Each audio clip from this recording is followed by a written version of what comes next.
no I tātou, let's pray. Kia hora te mani no, kia whakapapa paunamu te moana, hei huarahi ma tātou I te rangi nei, aroha atu, aroha mai, tātou ia tātou katoa, hui e, tāki e. May peace be widespread, may the sea be like greenstone, a pathway for us all this day. Let us show respect for each other, for one another, bind us all together. Tēnā koutou katoa te whānau. Welcome to the PACE Committee, Parks, Arts, Community Events Committee, and we'll move straight into it. Before we get to the apologies, we won't move into it. Tēnā koe te rangatire Glenn, no mai haere mai. This is the Independent Māori Statutory Board, Glenn Wilcox's first PACE Committee meeting, so I just want to acknowledge the mahi that you do across Tāmaki Makaurau for the Independent Māori Statutory Board, but more importantly for your mana whenua and your iwi. So Glenn, no mai, haere mai, my friend. Kia ora awhi mihi ana ki a koe me te kaunihere e noho nei. Kia ora mata. Tēnā koe. So look, we go into the apologies. We've got, at this stage, only apology we have is from His Worship the Mayor for early departure. Are there any further? Yes, I need to leave at, I think it's 3. I've got another meeting. Thank you. Ka pai. Any others?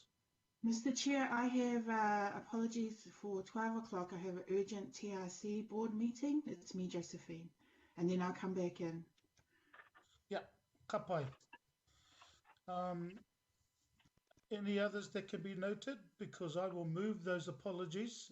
And, Mr. Chair, sorry, Mr. Chair, I don't see Tony on our thing. I know he's really busy at the moment. I don't see him in our participant list. And I haven't been able to contact him. So I think, he's pretty busy at the moment with the vaccinations and the testing. So I'm not sure if he... So look, let's note that apology as well. So will you second Matua Glenn? Bye-bye. Okay then, the apologies has been moved and seconded. I will put those apologies. All those in favour? Aye. Aye. Aye. Against? Carried. We then move into declaration. Sorry, early departure. No, that's it. No lateness. Call for any declarations? Mr. Chairman, I'm just letting you know I'm online. I just had a technology problem. Apologies. Yeah. Councillor Fletcher. Yeah. I'm online too, Alf. Ka pai. Wayne, bye. Yeah, got it. Thank you both. Maya, will you be taking the roll call? Yes, Councillor, could we do a roll call, Chair? Yep, sorry, my apologies. I forgot that little note up there, Maya. Thank roll you. call, please. Morena councillors, Mayor Phil Goff. Aye. Deputy Mayor Cashmore. Present. Councillor Bartley. Talofa. Councillor Casey. Morena Maya. Morena. Councillor Collins. Talofa, everyone. Councillor Coombe. Maloi Lele. Kia ora. Councillor Cooper. Kia ora koutou. Councillor Dalton. Present. Councillor Darby. Kia ora. Councillor Fletcher. Good morning. Councillor Henderson. Good morning. Councillor Hills. Morena, hope everyone's good. Councillor Mulholland. Morena, present. Councillor Newman. Good morning, Maya. Morning. Councillor Sayers. Good morning, present, thank you. Councillor Simpson. Morning everyone. Councillor Stewart. Good morning.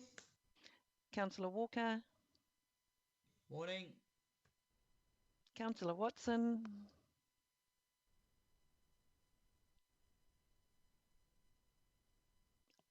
IMSB member Glenn Wilcox.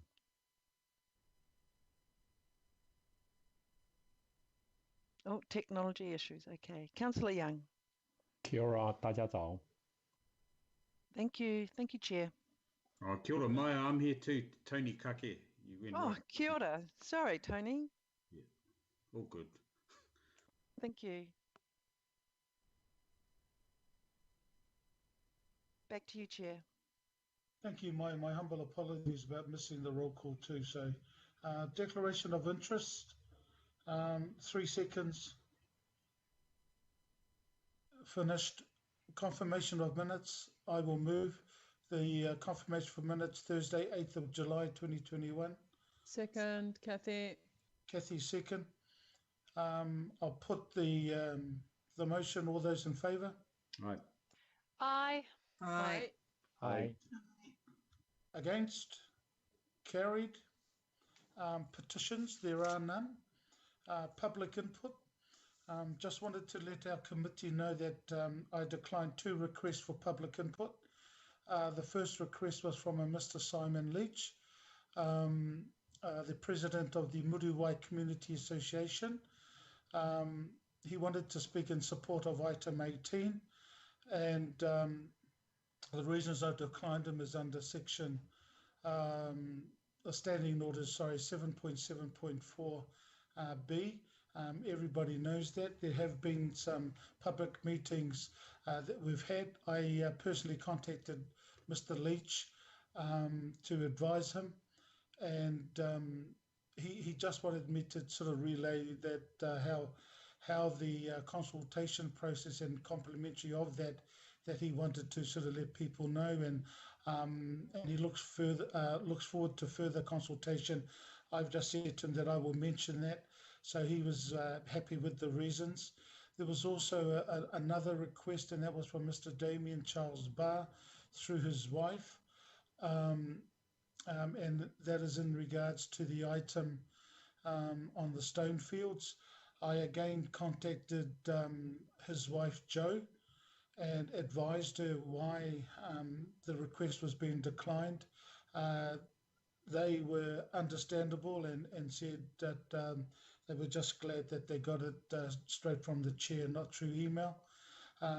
So those are the 2 that I have declined.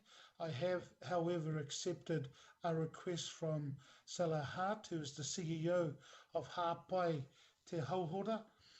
She will be speaking before item 12 as public input.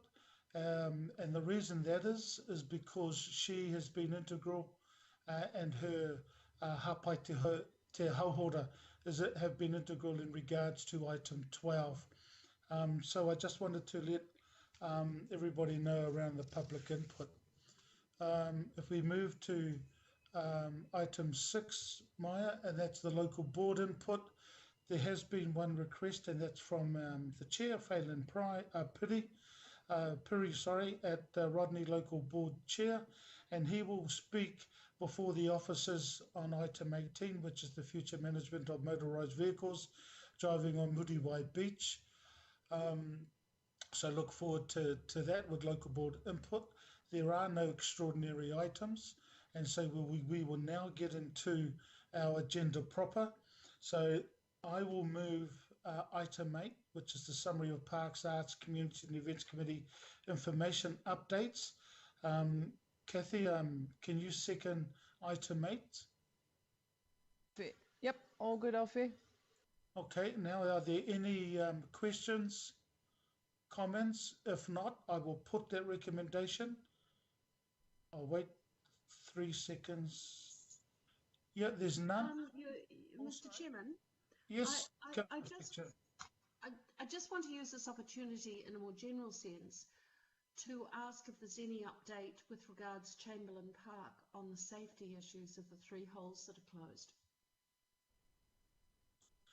So look, we haven't got our officers here. Can I get that undertaken with Maya and Sandra and for the team to get back to you, Councillor Fletcher? Thank you. Okay then. If there's no further questions or comments, I'll put the recommendation. All those in favour? Aye. Aye. Aye. Against? Carried. We'll move now to item 9. and that is the summary of confidential. This is the summary of confidential decisions related to information released into the open, and that I will move that recommendation and ask for a seconder, Kathy. Anybody?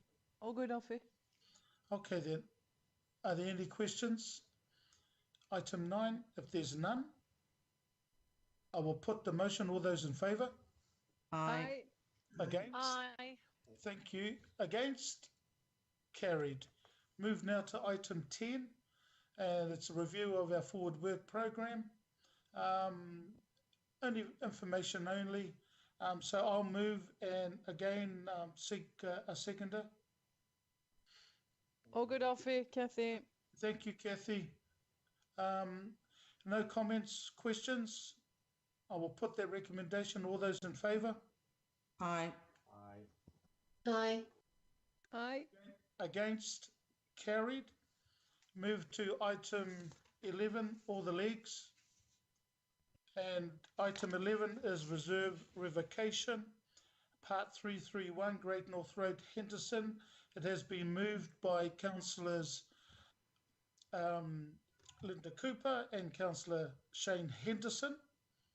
I'm now going to, it's been put on the table, I'm going to ask our staff if they could turn their cameras and mics on and please talk us through this particular item, and then I'll open up for questions only and then comments, and then we'll put the motion. I will now turn my camera off so you don't see my face just looking blank. Kia ora.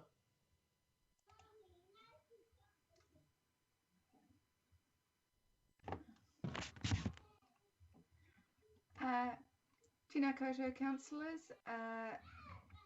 Moira from Moi, I believe, is on the call. Apologies, she may have issues or a matter with her children, and just apologies in advance. My little assistant is just outside my home office creating a bit of noise, so apologies in advance. Thanks, Letitia. Yeah, we can hear you.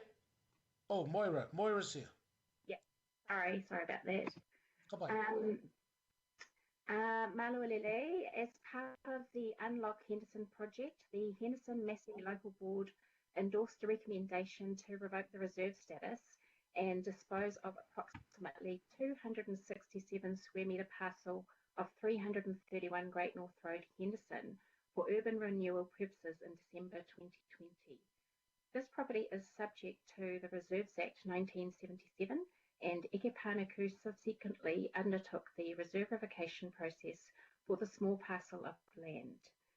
No objections were received and no issues were raised, and Ike Pānuku now seeks approval from the PACE Committee to recommend to the Minister of Conservation that the reserve status over part of this property be uplifted to enable the C40 development, which is a carbon neutral development which will play a key role in transforming Henderson.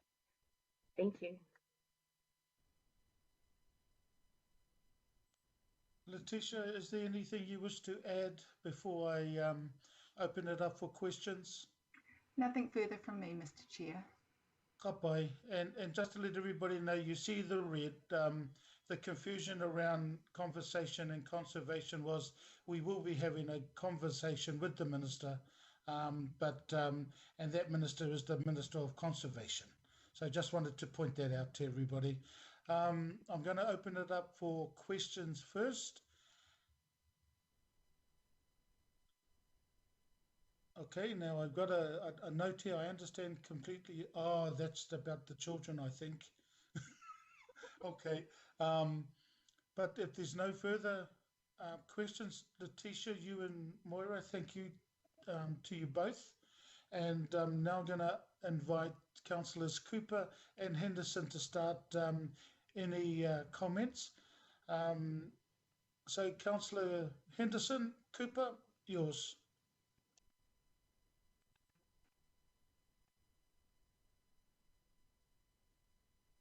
Shane, are you going to say something? Oh, am I going first? Oh, cool, awesome. Yeah, look, I just want to quickly acknowledge staff. Well done, guys. And, you know, as I've said around this table quite a few times, Henderson Town Centre is one of probably a few suburbs and suburban town centres in Auckland that have been neglected for far too long. This reserve revocation is just another step to revitalise this really important metro centre for West Aucklanders. So I'm just really excited about it. And yeah, it's going to be great. So I'll deal with my 2-year-old. So thank you, guys. Thanks. Yeah, so Mr. Chair, just following on from Councillor Henderson, I mean, this has been a long time coming in the plan to unlock Henderson, and I want to acknowledge the local board for supporting it, and we're all on the same page about our path to unlock Henderson. I also want to acknowledge Letitia, and I'm really pleased this is one of the easier ones for you, Letitia, because some things are not so easy, but you are very tenacious and professional, and I acknowledge that. Thank you. Councillor Cooper, you've just closed the debate, so I'm going to put the recommendation. All those in favour? Aye. Aye. Aye. Aye. Against? Aye. Carried. Thank you so much, ladies. Thank you, Mr. Chair. Move on to item 12, and Sella, I just wanted to give the opportunity for yourself now as the CEO of Hapai Te Hauhora.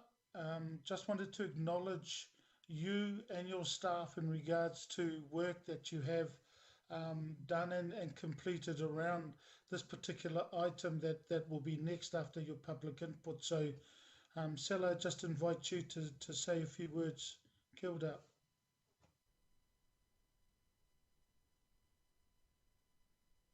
Kia ora, Councillor. I think Salah is just making her way into the meeting now. So I don't know whether you want to pause for a second or we can start our section.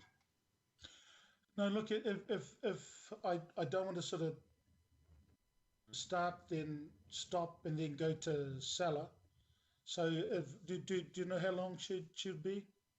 Oh, sorry, Salah will be? Any second was my understanding.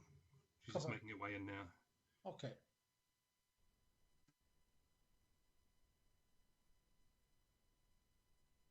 I'm just sort of seeking your advice, you and Sandra's advice. I mean, I personally don't want to sort of start our officers staff doing their part and then having to pause.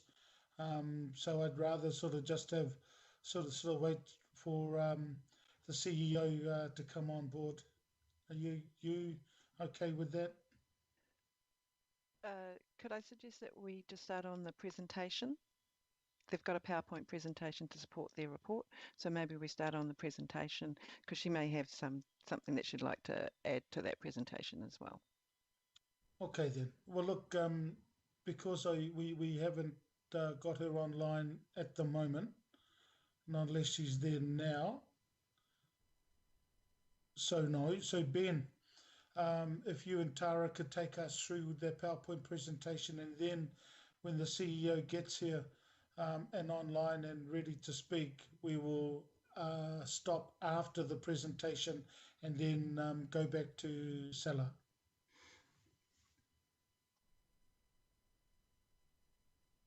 Kia ora, thank you, Mr. Chair. And Salah's just apologised. She's just having some problems with Skype, so she will be with us in a second. So I've got Tara Leota Siuli, Rebecca Rufu-Collins, and Kat Maki, who you all know, and Salah will be with us in a second. So I'll hand over to Tara, who's got a short presentation. Thank you, Ben. I will just be sharing my screen.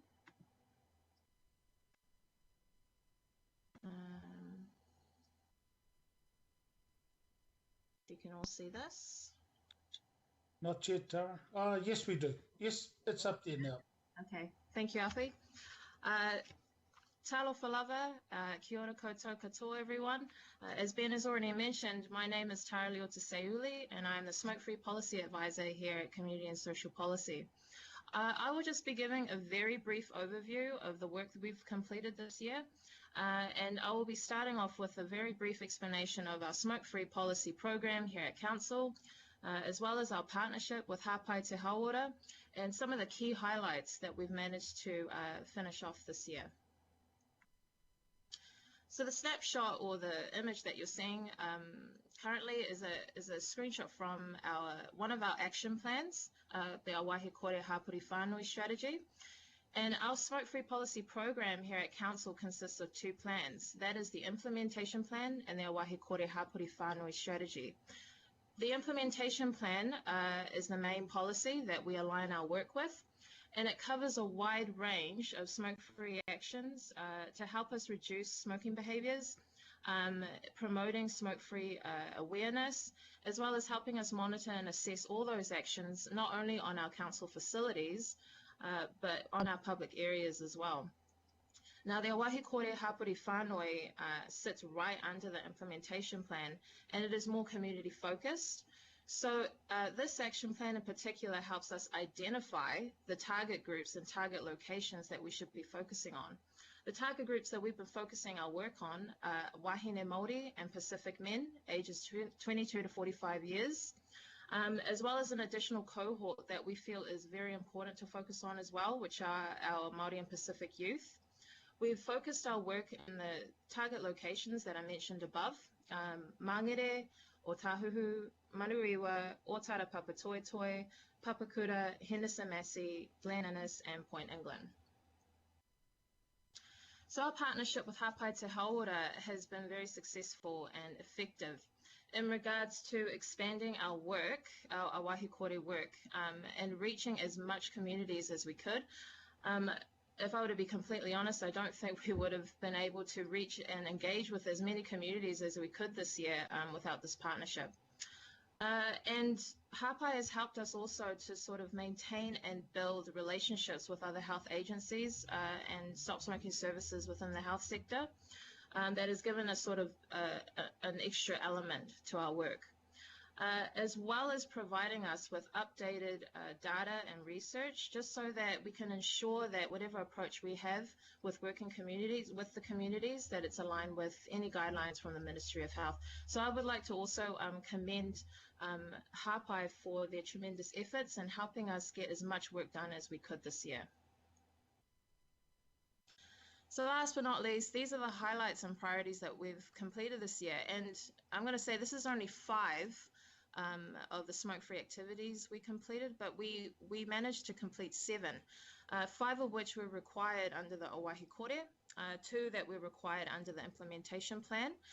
And I elaborate more on these case studies in my progress report, but as you can see, our goal and objective was to follow the Awahi Kore strategy, and that was to focus on the community, supporting community empowerment, and having a clear focus on denormalization. And what I mean by that is denormalizing any smoking behaviors or patterns of behavior around smoking that exist in our Māori and Pacific communities.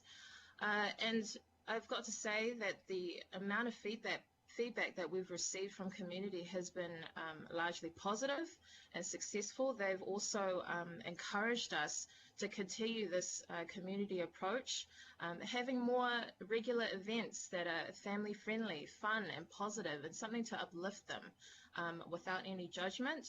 So we have also aligned and planned our next priority actions, and that we hope that along with Hapai and our partnership with Hapai, that we can continue this work in the next financial year. So this concludes my overview, and thank you.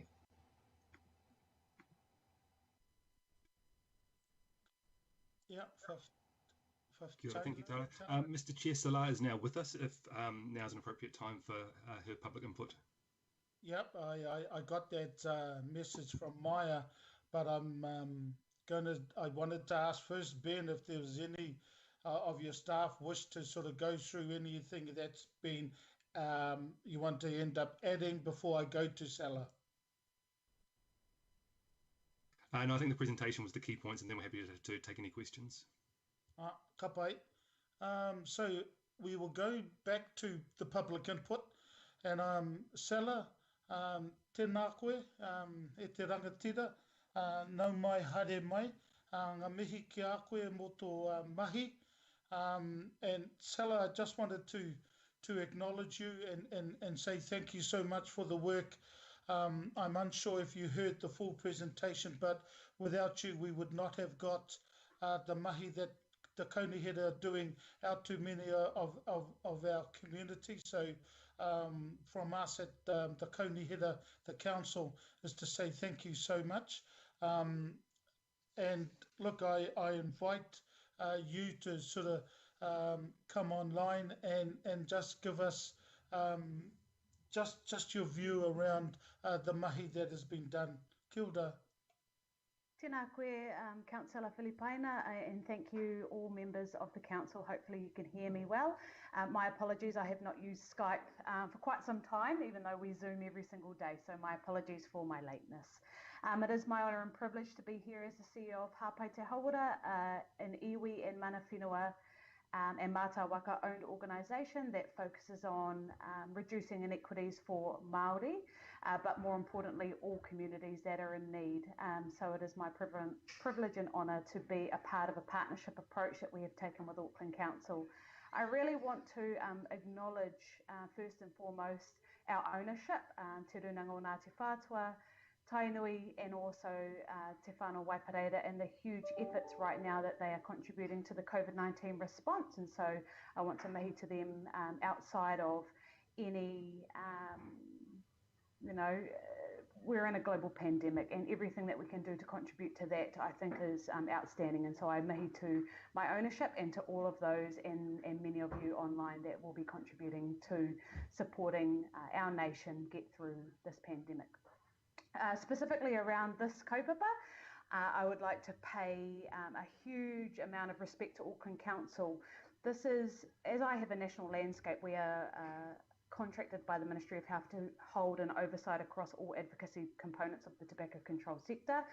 And from a national perspective, Auckland Council is one of the very few that I can see are taking a leadership stance and adopting and actually being proactive in their approaches to achieving a smoke-free Aotearoa by 2025. So I truly commend the work that has come before this initiative was even started, and for its continuation through some really tough times.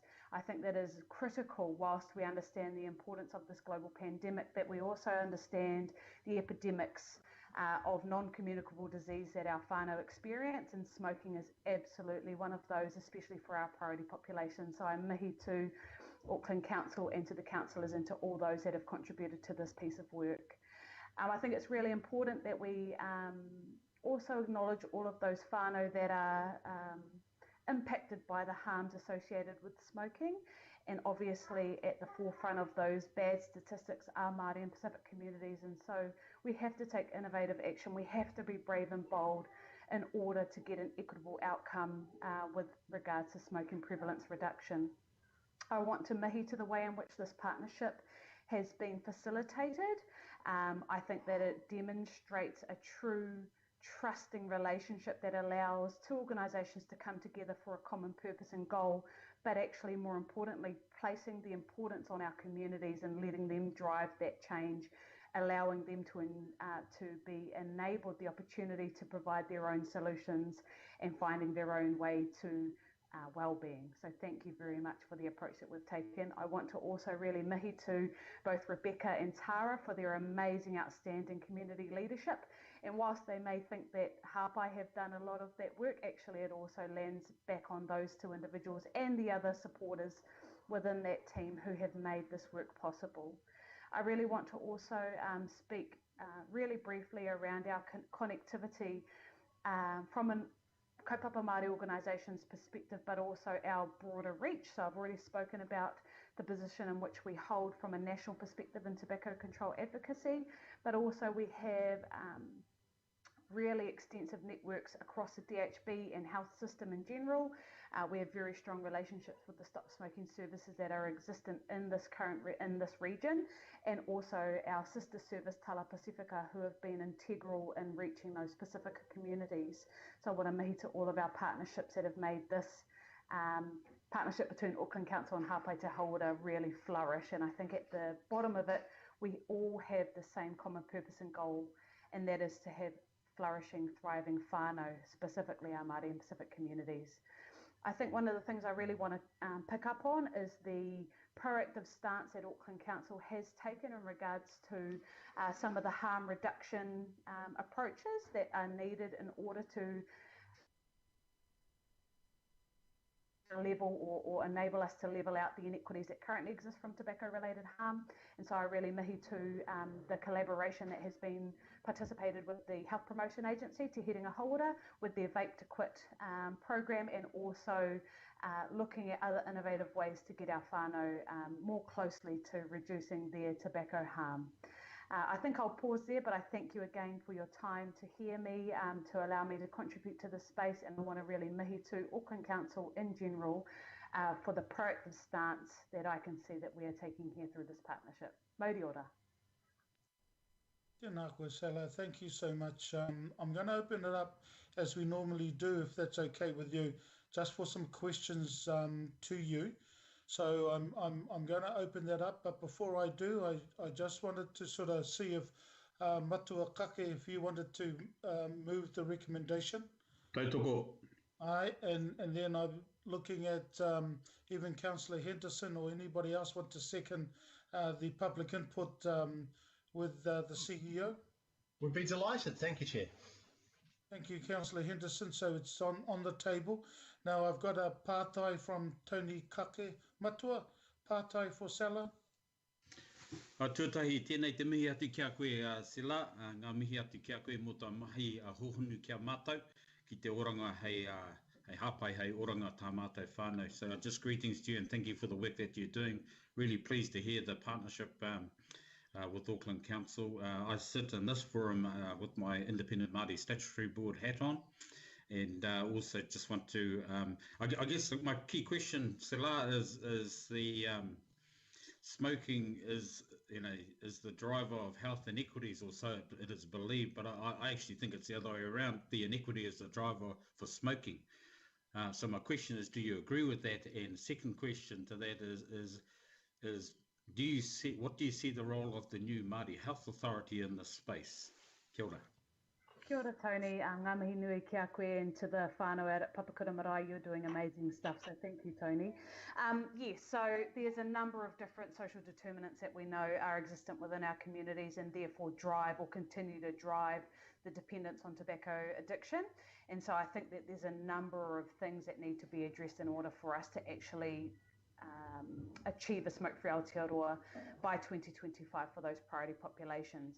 If we take a step back and think about the deprivation that currently sits across our communities in the wider Auckland region, and also I think overlaying that now with the impacts of COVID and the sustained periods of time in which our whānau are in absolute need, is not going to necessarily help us in any way, shape or form to reduce inequities or to address some of those systematic barriers. But what it does put to the forefront is that we need to have prevention of any health issue at the forefront, and I think that a public health approach to any disease or disorder or addiction is integral for us to get to raise up the holder or the well-being of those communities most in need. So yeah, that I could go on forever and a day about that.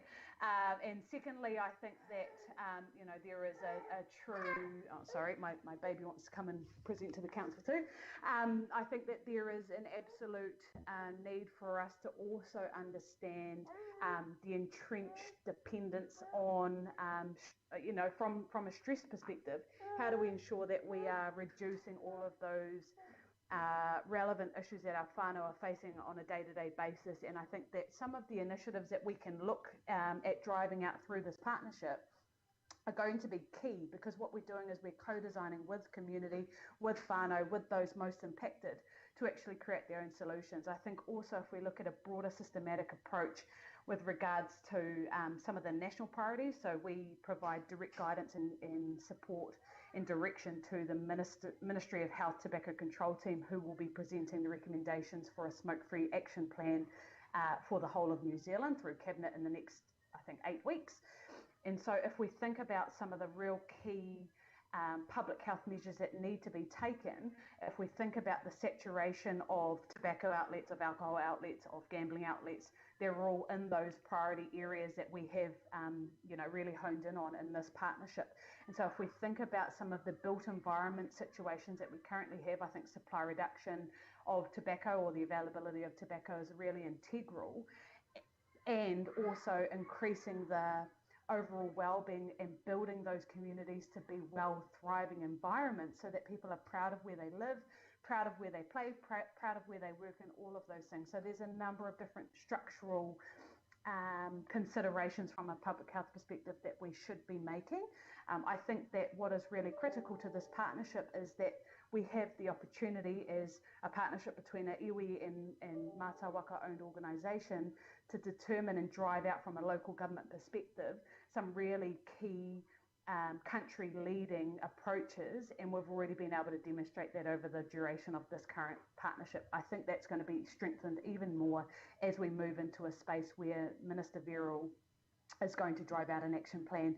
If we can adopt some of those approaches that are going to come through those recommendations and through the House, I think is going to be critical for us to continue to reduce the inequities that currently exist in smoking rates. Kia ora. Yeah, subsequent comment, Mr. Chair. I'll get the pātai out of the way first, Matua, if that's okay. And I will come back to you. Pātai, Matua Glenn.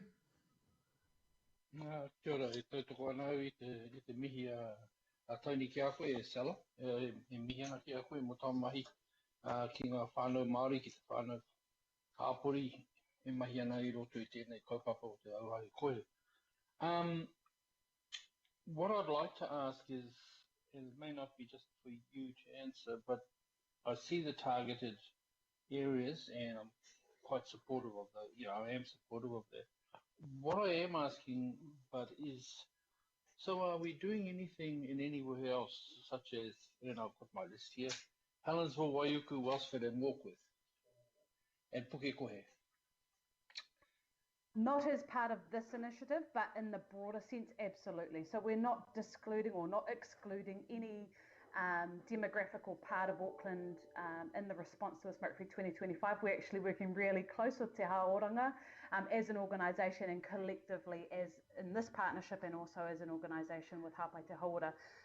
One of the unique things that we have is also a partnership approach with the Auckland Waitemata DHBs.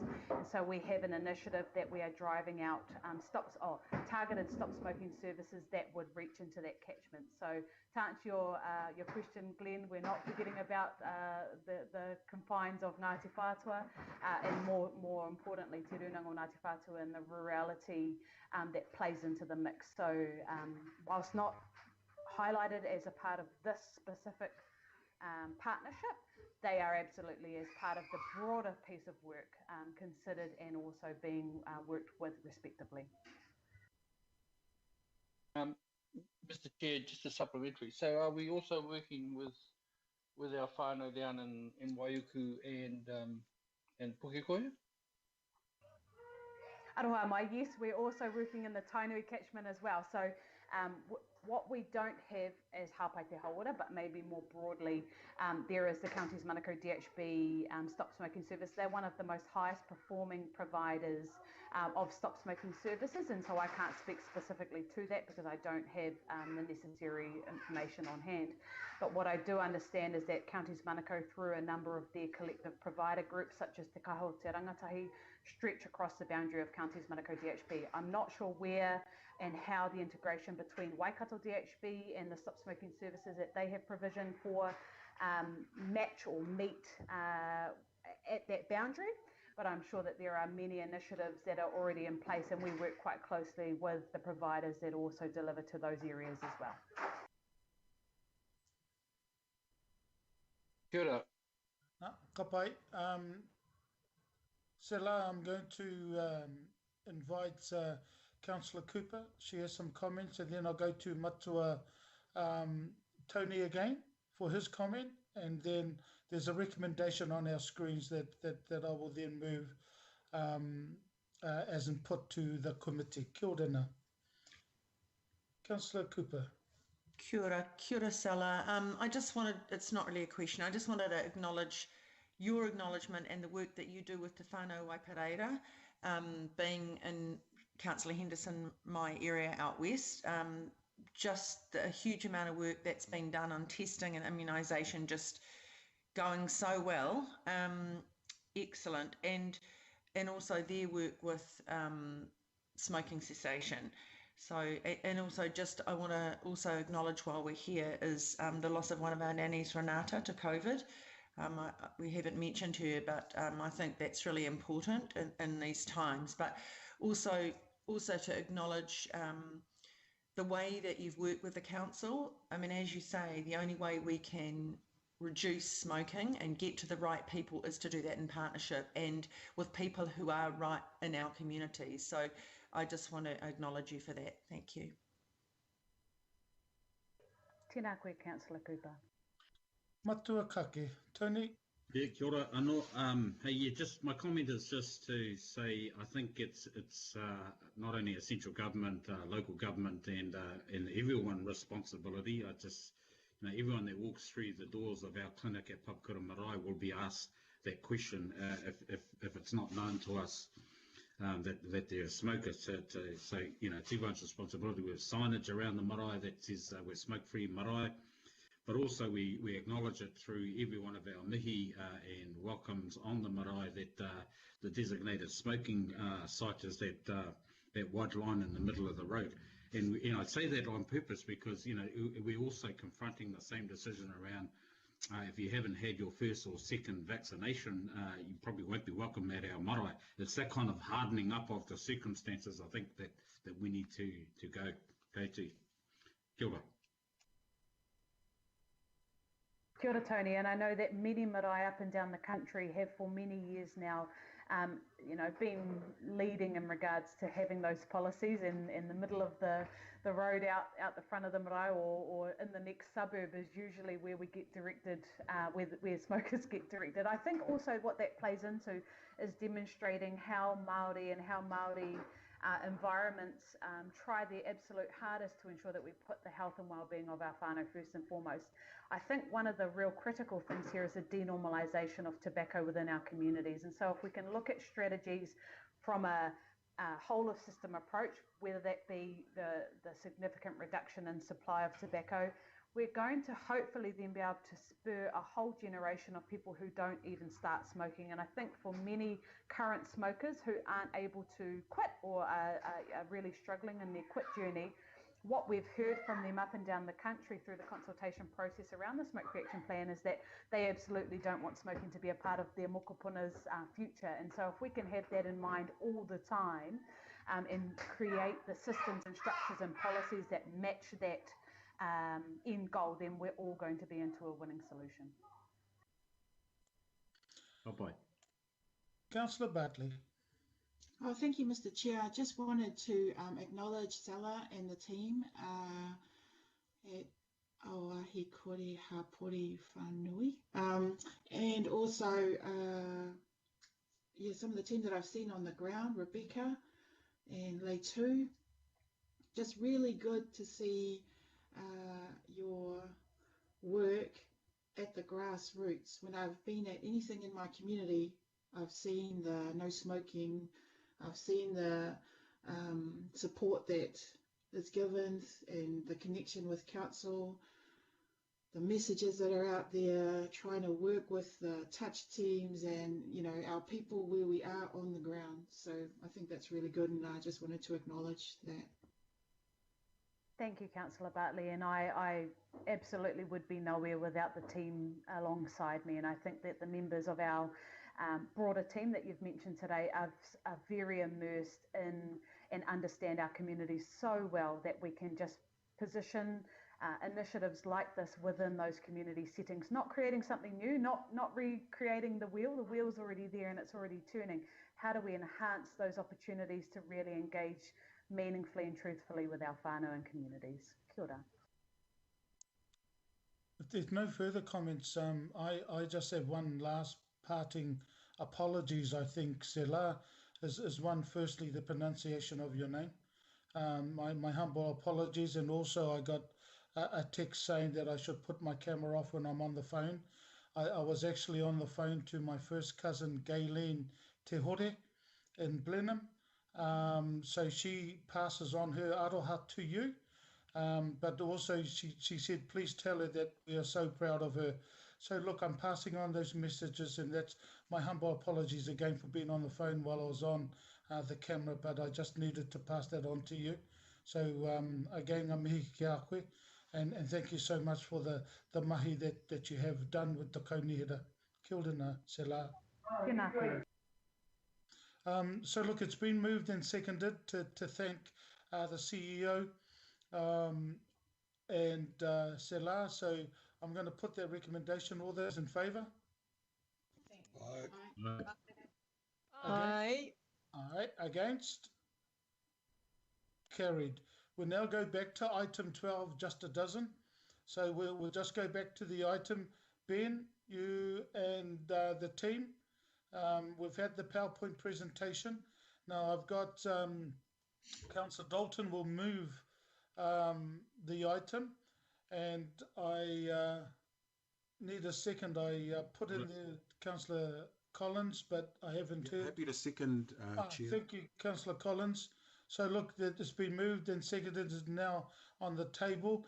Ben, is there any further comments you and the team wish to make before I open up to any partai questions? No, thank you, Mr. Chair. Kapai. So look, I'm just going to open it up now for any partai.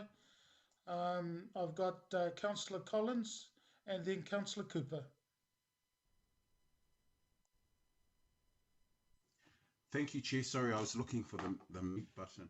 I just had one question, and it's in relation kind of the final points in the report, 37 through 39, and then touches, there's some indirect connections, and I think it's 42 and 45. I was just wondering if the officers are satisfied that given well, not the challenges, but that it's difficult to get every piece of data, and that they're satisfied that we're capturing enough or a satisfactory amount such that the reporting on how I Am Auckland is going gives us a really honest picture of where things are at the moment.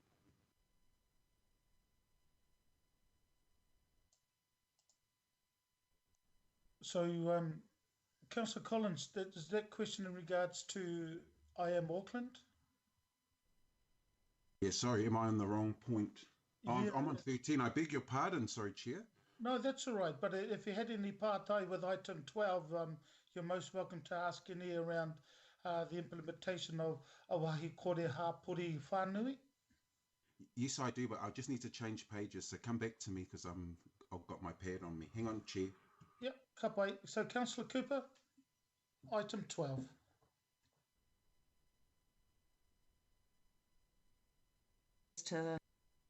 Right, it's around the vaping.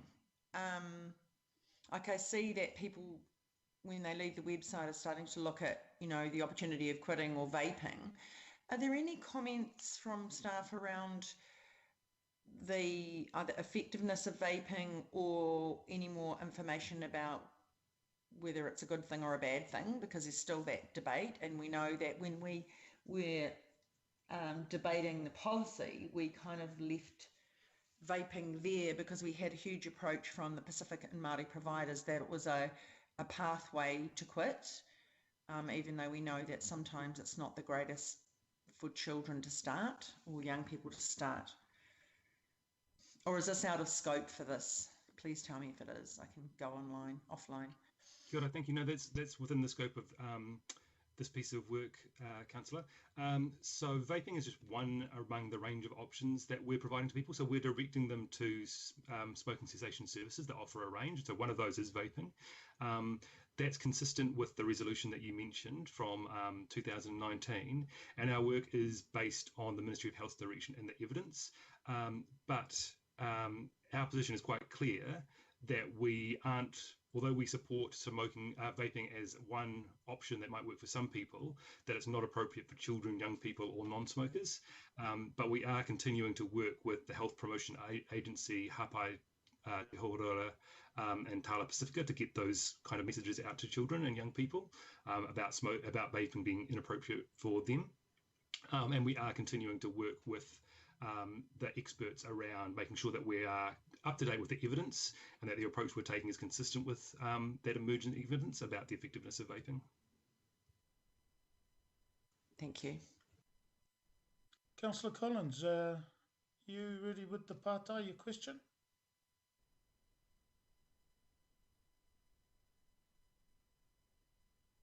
Yes, Chair, thank you.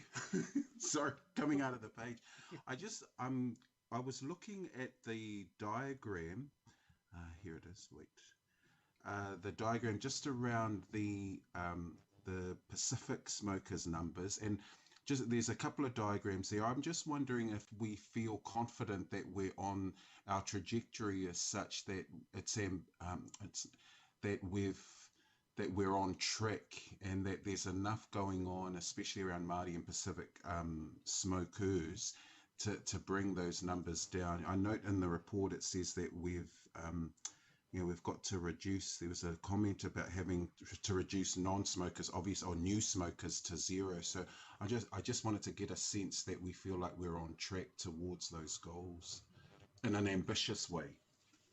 Kia ora, thank you, Councillor. I'll make a couple of comments, and then I've got Rebecca Rufu-Cons with me who may want to add to those. So I guess from a positive point of view, the numbers are heading in the right direction. So both the proportion of Māori and Pacific smokers is going down, which is positive. But I think we need to do more. So we're heading in the right direction, but we need to keep on going. We need to build up some extra momentum.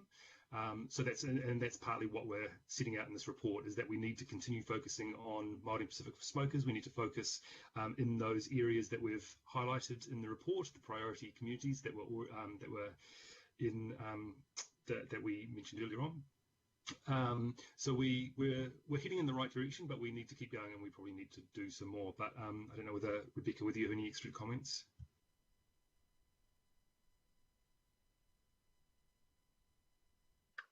Yes, thank you, Ben.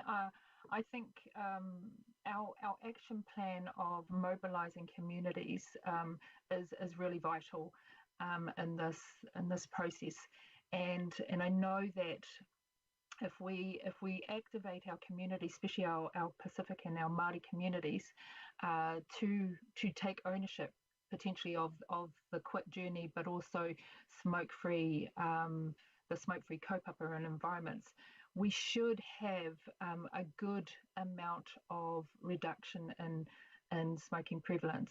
So as well as raising awareness of smoke-free, but we also want to encourage people to take on the quit journey.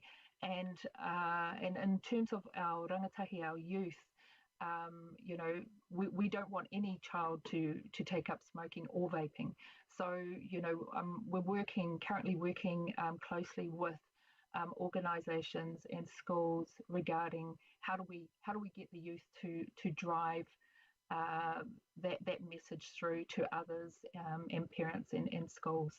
So I think we're on the right track to definitely get some good traction in helping people to quit and reducing those numbers for Smoke Free 2025 for Auckland. Kia ora.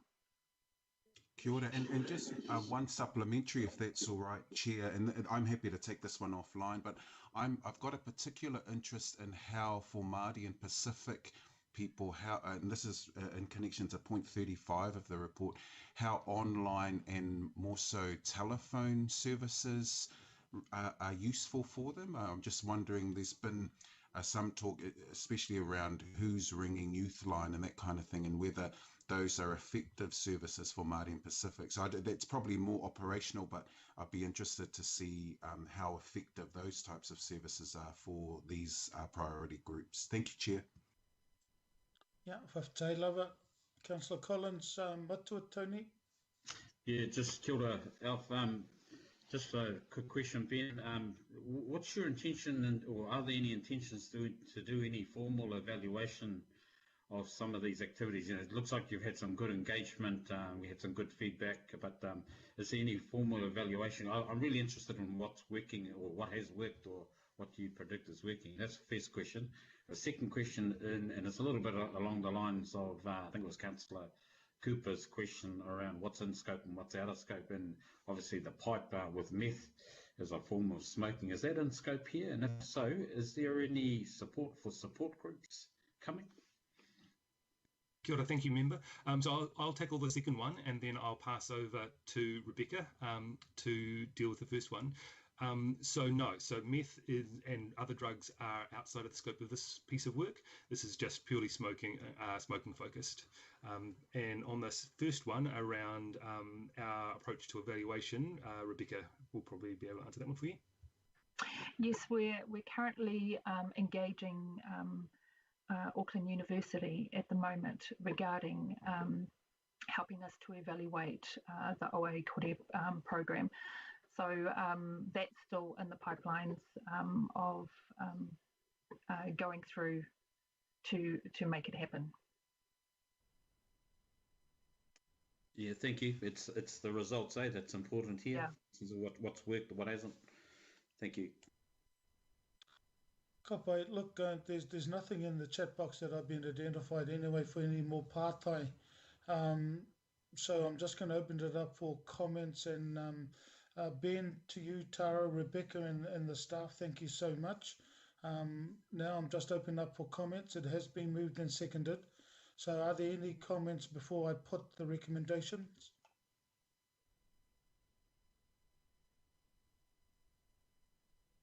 No. So look, Ben, to your team, thank you so much. And then as Renee Gaya would say, we're heading in the right direction. So I'm going to put the recommendation. All those in favour? Aye. Aye. Aye. Aye. Against? That is carried. Thank you so much. We then move into item 13, unlucky for some. Now, Councillor Henderson, I know that I think you're the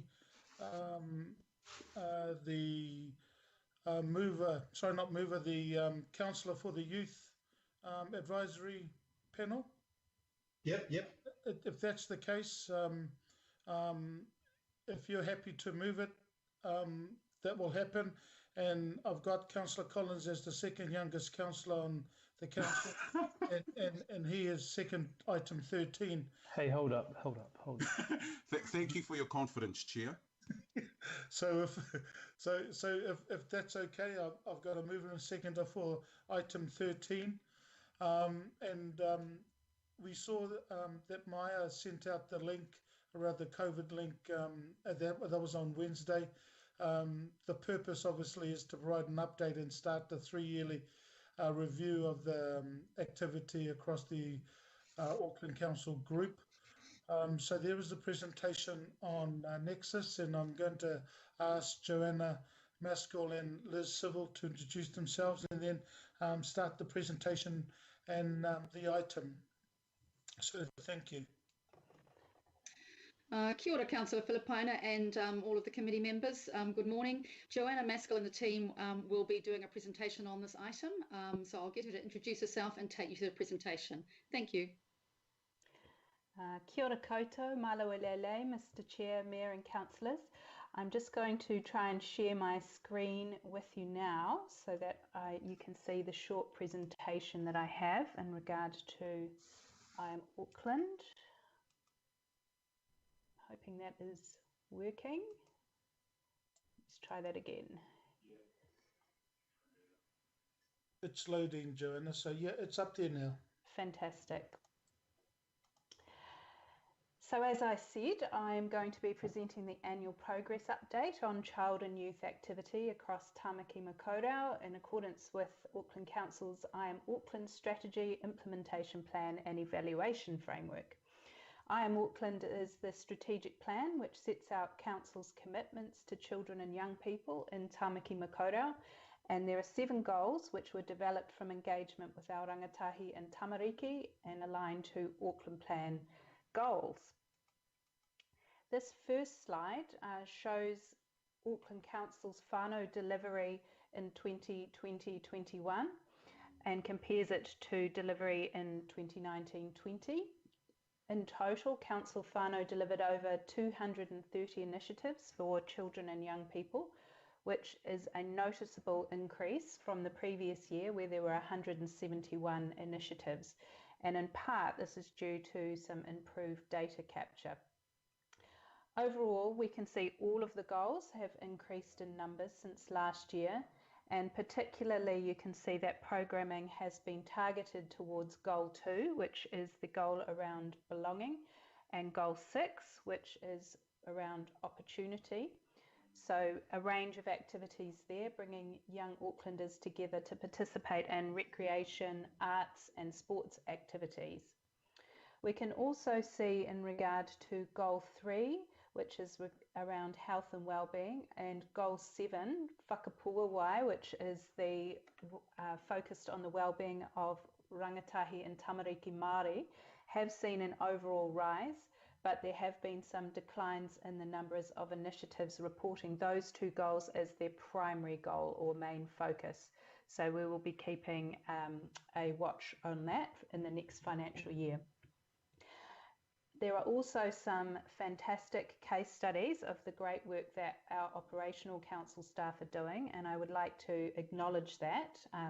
In attachment A to the covering report, you will see some wonderful case studies around some work that the Youth Empowerment Team have done, co-designing an action plan with Hibiscus and Bays, the Community Play Streets Initiative with the Activation Team, and the Hei Tauira placemaking program with Eki Panuku, working with rangatahi, and a partnership between the Māngere Otahuhu Local Board, the Youth Empowerment Team and MOTAT, which linked 600 students from 8 schools in that local board area to participate in the STEM program at MOTAT. If you would like to look at the more full list of programs being delivered across Tāmaki, those are in attachment B to the report. This slide looks at the wellbeing indicators which were established in regard to I Am Auckland in 2020. The measures there have been drawn from the Auckland Plan, the Quality of Life data and the Child and Youth Wellbeing Strategy. And the data we've collected there is primarily from council research or government sources. This snapshot is providing a high-level look at what is happening for our tamariki and rangatahi and is helpful for gauging trends over time and contributing to an overall understanding of their experiences. They don't provide us, however, with an understanding of why these trends are occurring or why young people are feeling a certain way. And also we need to acknowledge that many of these areas are where central government holds the main leaders to effect change rather than council. What we can see on the left-hand side is that there are some concerns that young people are reporting that they feel disconnected from their communities and that there has been a decline in the World Health Organization 5 Wellbeing Index scores, which suggests that some young people are struggling with their mental well-being, and this likely combines with the decreased sense of belonging and safety that's being reported as well. There's also a slight increase in the young people not in education or training there and employment. On the right-hand side, we've listed the indicator improvements. So there are some positive points around educational achievement, particularly young people leaving school with NCEA level 3 and above, and Māori school leavers increasing with NCEA level 3 or above, and a slight decrease in children in material hardship. There are some limits to this data. It's obviously not reflecting what's happening right now with this current lockdown. So there's a lag in the data becoming available. In terms of the impact that COVID-19 is having on our young people's well-being, as Councillor Filipaina mentioned, there is a link to the preliminary research that we carried out in 2020, and this is an area that we're wanting to examine more thoroughly in the 3-year update and review of the strategy. Returning to the priorities for the next year, as I mentioned, we would like to carry out a 3-year review of the strategy, and this will include working more closely with our youth advisory panel and engaging with young people across Tāmaki Makaurau. We also know that evaluation of initiatives remains an area for improvement across council. Whānau, we developed some tools this year to support evaluation by staff, and we will continue to offer support to staff to do that, as we know that resources have been stretched. We are also, as I mentioned, going to continue to monitor Goal 7, which is All Rangatahi Will Thrive, a Māori outcome goal. We have seen a year-on-year increase in activity around this goal, but as I say, in terms of the primary goal or initiative, there has been a decline there. We'll keep a watching brief on this, and we will continue to work closely with the Kia ora te whānau team within Council in regard to that. We also want to improve the data collection and analysis that we are doing. So just finally, turning to the recommendations, we are seeking today an endorsement of the information in the report and the 3-year review taking place. Just want to acknowledge that this review has been delayed due to capacity and staffing restraints, but we are wanting to carry this out in the current financial year and report in 2022 or early 2023, and to work closely with the Youth Advisory Panel to deliver this review and reinforce the shared ownership of I Am Auckland. That is the end of my presentation, so happy to take any questions at this point. Ngā mihi, Joanna, thank you so much. So look, I'm going to open it up for pārtai for questions. Councillor Collins, I know that you had one, so I'll go to you first, and then Councillor Cooper. Thanks, Chair. Partly answered. I really appreciated that presentation. I just, when I was looking at the report, points 37 to 39 talk about the amount of data that is collected and perhaps bits that aren't collected. And I'm feeling a lot more confident from hearing the verbal presentation, but just wanted to get reassurance from the officers that they were confident that what's being reported is giving us a satisfactory picture of the measurements with regard to I Am Auckland. Yes, we're satisfied that this is a broad picture of what is happening against I Am Auckland. We worked really closely this year with staff from the new Connected Communities Division, and that was incredibly helpful because we were able to capture more of the data around initiatives being offered at a local board level as well. So we're going to continue to look at that data collection going forward to make sure that we are getting a really good picture. Thank you. Councillor Cooper. Kia ora, Chair. My question, thank you very much, Joanna.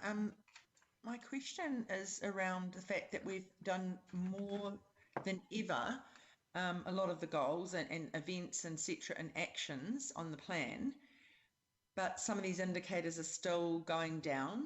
Do you think that might be? I'm just wondering about what that is. Is that for a lot of the things council can't affect, as you said, that's a lot of government initiatives. But I look at that areas and they're around connecting in communities and things like that rather than educational achievement, which seems to be going on the up. Or is it just a function of the fact that we're going to be improving our collection data and methods?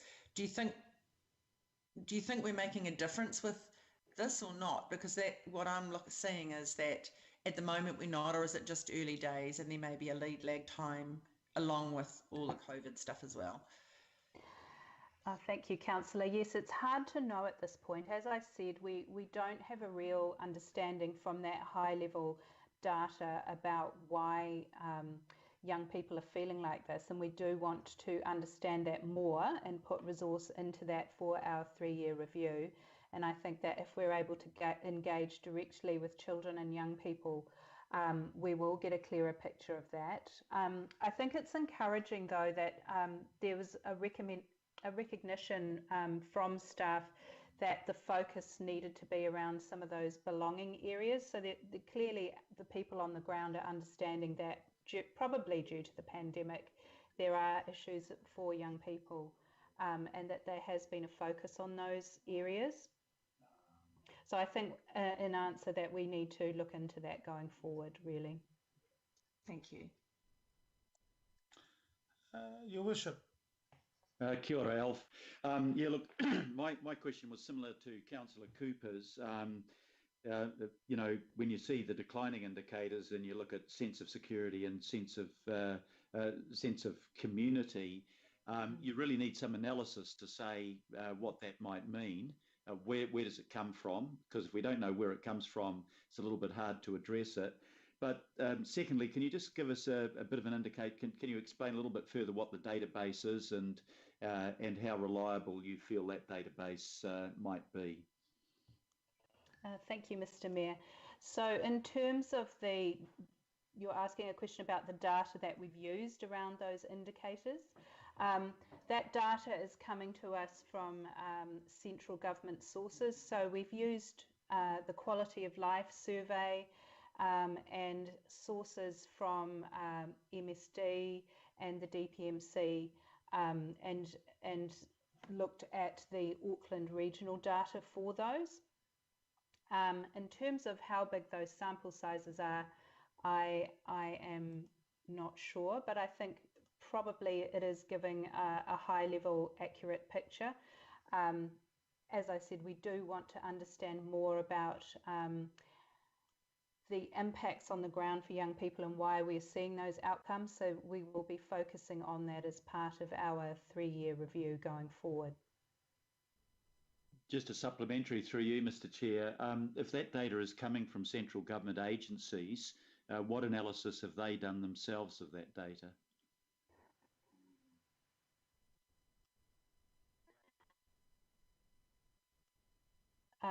So analysis in terms of why young people are feeling that way in Tamaki Makaurau? Yeah, that's right. I am not sure that there is a great deal of analysis of that data yet, but again, that's something that we can focus on going forward. Thank you. Perhaps if I can, through the chair, perhaps if I can just add to that, we're working quite closely with the Department of Prime Minister and Cabinet. They have a child and youth wellbeing strategy and are developing a whole range of measures to look at how young people across the nation doing. And they've got a very large survey about to go into the field. It was delayed due to COVID, which is really talking with the rangatahi about their lives and all aspects of it. And we're hoping that the results of that will be available in the new year and will give us a much broader picture. In addition to that, as Joanna mentioned, we are working with our own research and monitoring unit, REMU, to do a much more deeper dive into how young people are doing in Auckland as part of this 3-year review. So we've already briefed them on that. We just don't have that data available yet, but certainly as part of this 3-year review, we will do. And so I think we'll be able to provide much sort of deeper insights alongside us actually talking to young people directly. So I hope that will give us a fuller picture in time. Okay, Kapai, Councillor Watson, then Councillor Henderson. So one general question, a couple of specific questions, if you don't mind. Point 48, the concern about employment and you know, the difficulty young people are facing there, and of course, you know, the manner in which then difficulties in employment leads on to problems with other goals such as health and well-being and belonging and all that sort of thing that's pretty well known.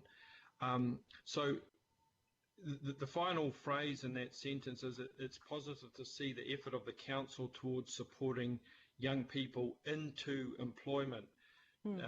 So notwithstanding, you know, the comments you made about you know, being reliant on central government for a lot of these substantive matters, what are the kind of the specific actions in the council's taking in getting young people around the region into employment? Thank you, Councillor. In the supplementary report B, under Goal 4, which is page 11, it sets out quite nicely the council initiatives around youth employment. So our colleagues at Auckland Unlimited are running several youth employment schemes, the Youth Connection Scheme and the Youth Employment Pledge. And then Council is running a Career Pathways program for internships and graduates. And also through COMET, the Youth Employability Program. And additional to that, there's some specific work that the Southern Initiative, now CSI, are doing around Māori and Pacifica trades training. And also COMET working to get more young people into careers in STEM. So there's quite a lot of activity going on across the council whānau around helping young people into employment. Those internships you mentioned, are they is that the graduate program, or is that another program altogether? This one is there is one with the Tupatoa program, which you may be referring to, which is the graduates, but there's also the ones supporting young people, I understand, from high school into employment also. Oh, okay. All right. And what sort of numbers are we dealing with that latter one that you just mentioned? Like, well, what sort of numbers of young people are we dealing with in terms of entry through that scheme? Unfortunately, I haven't got that information in front of me, but I can find that out for you by speaking further with our operational teams.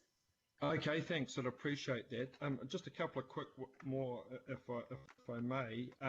In terms of one of the case studies there, the one that's occurred up on the Hibiscus and Bays, where there's a real shortage, as the report remarks, on youth services, and the ones that do exist are really incredibly stretched. It mentions there that a social lab will be established. That's one of the outcomes of the various mapping exercises that are taking place there. What exactly is going to be the role of that social lab?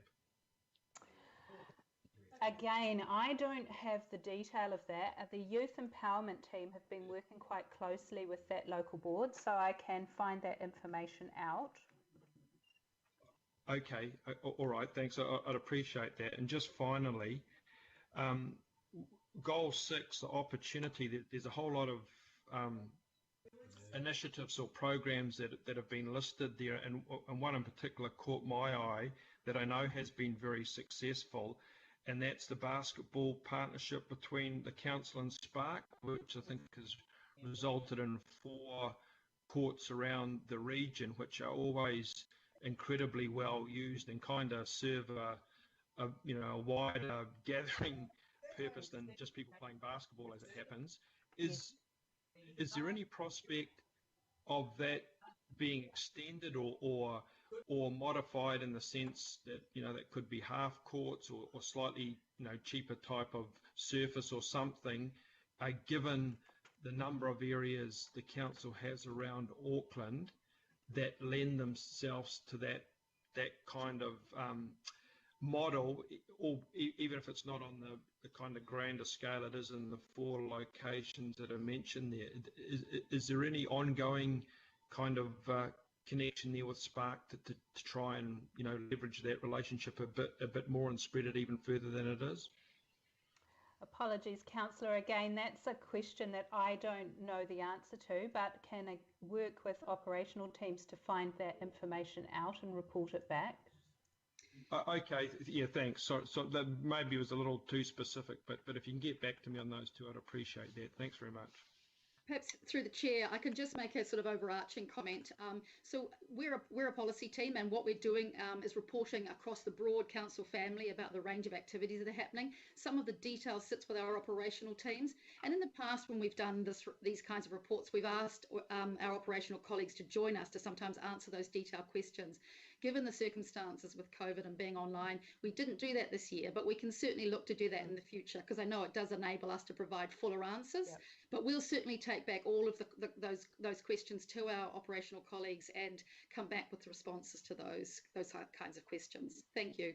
Fair enough. Thanks. Thanks very much. Just on that point, Councillor Watson, and also to Liz and Joanna, can we get the responses sent to all of us, please? Because I think it would be relevant for all of us. Absolutely. Thanks. Of course. Okay. Councillor Henderson. Kia ora, thanks, Chair. Yeah, look, I noted in the report a sense of community itself going down, and this is kind of in contrast to COVID's team of 5 million. kind of rhetoric and the feeling that actually community's gone up, and it's certainly something that I've felt myself. So where does council fit in all of this? How do we kind of, just in terms of a theme of questioning, how do we increase community, a sense of community for young people in this kind of environment? Thank you, Councillor, for your question. I'll answer this one. I mean, it is a complex situation, young people and their views around how they feel connected or feel a sense of belonging. Obviously, you can see from the data that council teams are really focusing on that area, using the resources we have to support participation and belonging, or attempting to, with young people. What we find sometimes, though, is there's a lag in the data. There's a couple of things going on. So sometimes the data that we're getting, there's a lag from what we may be doing and the impact that might have on young people. But also there's so many multi-factors at play here.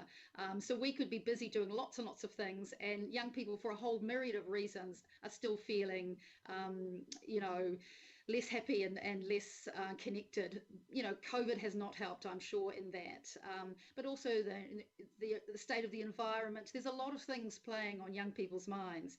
And I think the big opportunity that we have of this next year is to dig a little deeper into that, about Auckland's tamariki and rangatahi, and find out what's going on for them, what in particular is making them feel the way they feel, and how and what can council contribute to supporting them feel more connected. So I think there's a lot, it's quite a complex issue with lots of things at play. So I hope over this next year, by talking directly to young people and working with the government on the research that they're doing in that space too, we will be able to get a more fulsome picture around that. Cool, thank you. Joanna and Liz, thank you so much. There doesn't appear at this stage to be any more pātai, any questions. So thank you both. I'm just going to now open it up for any comments. And the 3-second rule applies.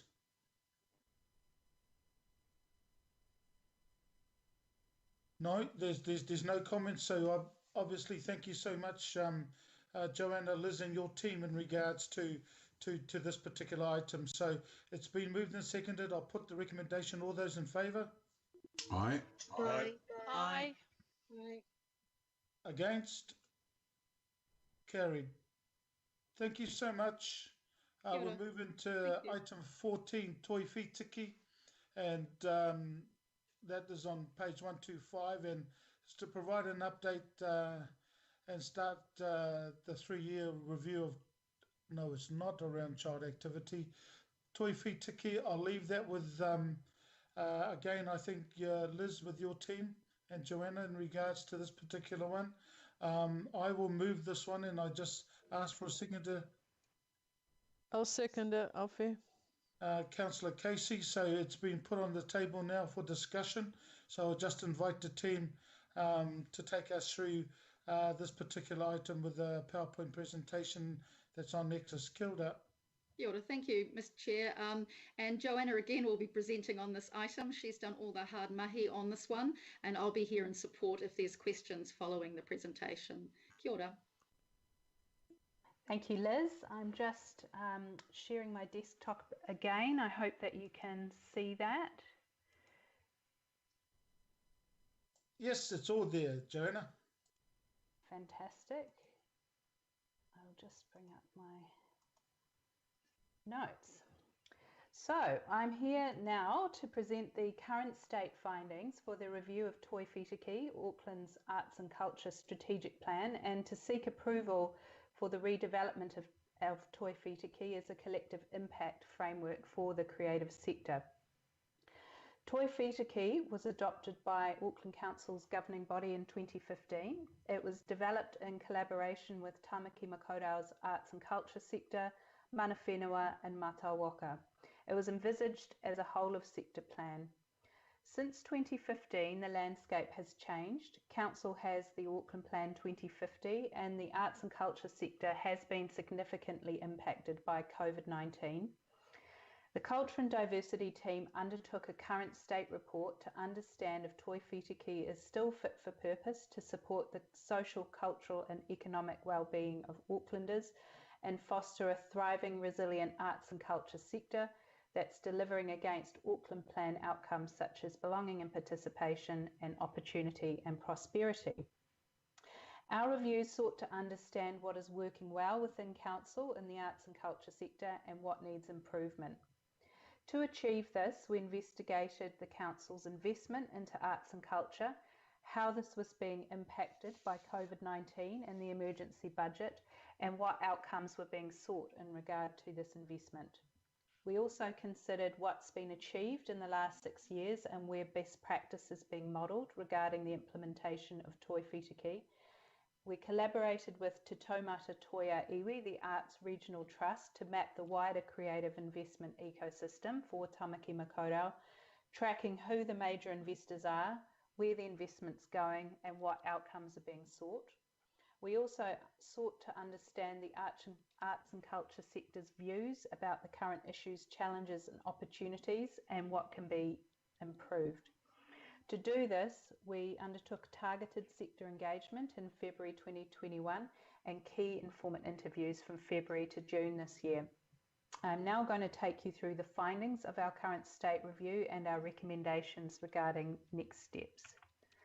And I'm just going to try and work out how to take you to the next slide.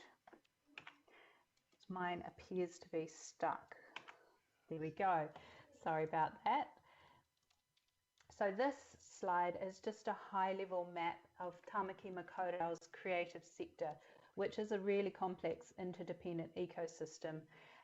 You can see that the ecosystem includes independent creatives and a flexible infrastructure of people and companies who come together for projects and programs.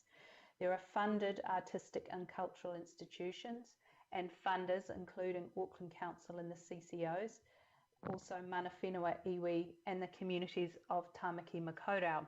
And up the top there you can see the main functions of Auckland Council in this space around venues, programming, policy and regulation, commissioning and investment, and then some of the other functions that we have towards the outside.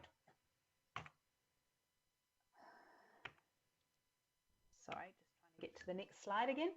So the creative sector is integral to the prosperity of Tamaki Makaurau. In 2019, the sector generated 3.9 billion for our economy and employed 32,000 people, or 4% of the city's workforce. 49% of the people employed in Aotearoa's creative sector reside in Tamaki Makaurau. Design, digital media, film, video production, visual and performing arts have all shown growth in employment between 2014 to 2019, and digital media has shown the most growth in that time, 8.4%. COVID-19 has had a really significant impact on the creative sector, with a number of events being cancelled both last year and this year due to the lockdowns. There's further uncertainty continuing about whether there will be more lockdowns after the one we're currently in, how long our international borders will remain closed for inbound and outbound talent and products, and also international tourists. The Ministry for Culture and Heritage, modelled in 2020, predicted the creative sector in Aotearoa would be hit hard by COVID-19. We don't yet have the data to give a full picture of the impact of the creative sector on the creative sector in Tamaki Makaurau.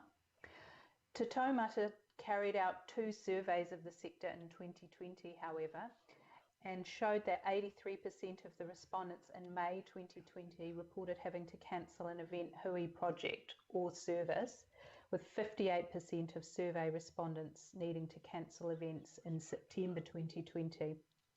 In addition to this, there were also major, as yet unquantified financial losses stemming from the cancellation of major events, festivals at large venues, both last year and this year. The significance of this to Tamaki Makaurau is that the revenue from those large-scale commercial events are often used to cross-subsidise local works, so the knock-on effect from those losses on the creative sector may be felt for some time. We also noted that the Pacific community had been particularly impacted due to the Pacifica Festival being cancelled both in 2019 and 2020, and Polyfest in 2020, which had significant losses for the stallholders in that community. In terms of support, individual artists have been able to claim the wage subsidy, and Creative New Zealand and the Ministry for Culture and Heritage had COVID emergence relief funds available for the sector in 2020. We don't have all the data yet about how much of that came to Auckland, but we are expecting to receive that information shortly. This slide is showing the investment that is coming into the creative sector. You can see that Auckland Council is the largest investor into the sector, and in the 2018-19 financial year, 180 million was invested by Council through Council departments, grants, local boards, the cultural institutions, their RAFA-funded amenities, libraries and CCOs. By way of comparison, Creative New Zealand and the Ministry for Culture and Heritage invested 19.8 million and 33 million respectively into our region. Council's investment into arts and culture includes venues and infrastructure, festivals, programming, public art, Māori design, marae, and investment into the creative economy. Our mapping of council investment showed the most significant amounts of ratepayer investment outside of the libraries and CCOs goes to the major cultural institutions, most notably the Auckland War Memorial Museum, MOTAT, and the Auckland Regional Amenities Funding Board, who invest in the Auckland Arts Festival, the Auckland Theatre Company, Auckland Philharmonia and New Zealand Opera. These major cultural amenities play a vital role in the social, cultural and economic life of the region, and the level of investment reflects the cost to keep these regional amenities operating sustainably. However, the current governance and funding arrangements for these entities mean there is limited visibility or accountability back to Council on who is directly benefiting from this significant ratepayer investment. Given the scale of investment, Council should have mechanisms in place to better understand how this is benefiting the diversity of Auckland's communities and how it aligns with Council's strategic objectives and priorities. This next slide is around Auckland's attitudes to arts and culture. The recent New Zealanders in the Arts report, Auckland version, showed that Aucklanders recognise the value of arts in getting them through COVID-19, with 20% feeling more positively about arts for this reason. 61% of Aucklanders surveyed agreed that arts and culture make an important contribution to community resilience and well-being. Young people in particular recognise that participation in arts is good for their well-being. And nearly 70% of Aucklanders surveyed agreed that they learnt about different cultures through the arts, with young people, Māori, Pacific and Asian New Zealanders agreeing that arts are an important way to connect with their culture. There is also increasing support for public funding of arts and culture, which you can see on this slide has risen from 53% in 2017 to 60% in 2020. And particularly support for council giving money to arts has risen from 48% to 53% in 2020. There's agreement within Auckland Council about the importance of Toi Whitiki. It's been used to drive work programs and has had a tangible impact on the funding and programming. A stocktake of Council's investment in activity highlighted there's a range of work that's been driven by and aligned to Toi Whitiki's goals. And examples of this are alignment of our regional and local board funding, an expanded Matariki Festival, the annual Tamaki Hiringa Waka Festival, opening of the Waterfront Theatre, and the funding of Toi Tu Toi Ora at the Auckland Art Gallery. Auckland's also achieved the UNESCO City of Music status, and there's been a greater visibility of Māori identity and design across the city. These examples that I've just mentioned and others of good practice are included as case studies in Appendix 1 of the current state report, if you would like to have a look in more depth at that. To inform our review of Toi Whitiki, as well as speaking to our operational teams, we spoke to our external stakeholders. In February 2021, we held a hui targeted at diverse thought leaders in the arts and culture sector, which you can see listed on the right-hand side of that slide. The hui included independent creatives and representatives from a range of smaller community-based organisations. We also carried out 21 key informant interviews with leaders of Tamaki Makaurau's major cultural institutions, leaders from the Arafa amenities, including the orchestra, the theatre, the opera, and some of our arts facilities partners, leaders from our CCOs and our internal experts. We asked all of them, what are the key issues, challenges, strengths and opportunities facing the arts and culture sector in Tamaki Makaurau? What are your aspirations for the future and what is required to get there?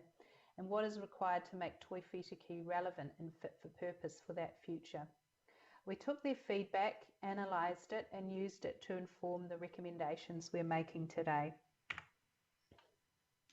There were broad themes which emerged from the engagement, and you can read about those in more depth from paragraph 172 of the report and also in Appendix 4 and Appendix 5. At a high level, the sector said they would like to see more leadership and collaboration from council, the government and across the arts sector. Sustainable funding was a really big issue, and for independent artists and smaller organisations, there was support for greater equity and diversity in the funding ecosystem. There was support for a greater reflection of Te Reti principles in Te Ao Māori in the funding, strategy, governance and programming of the arts and culture sector, and also a strong call for the strategy to link to and drive council investment.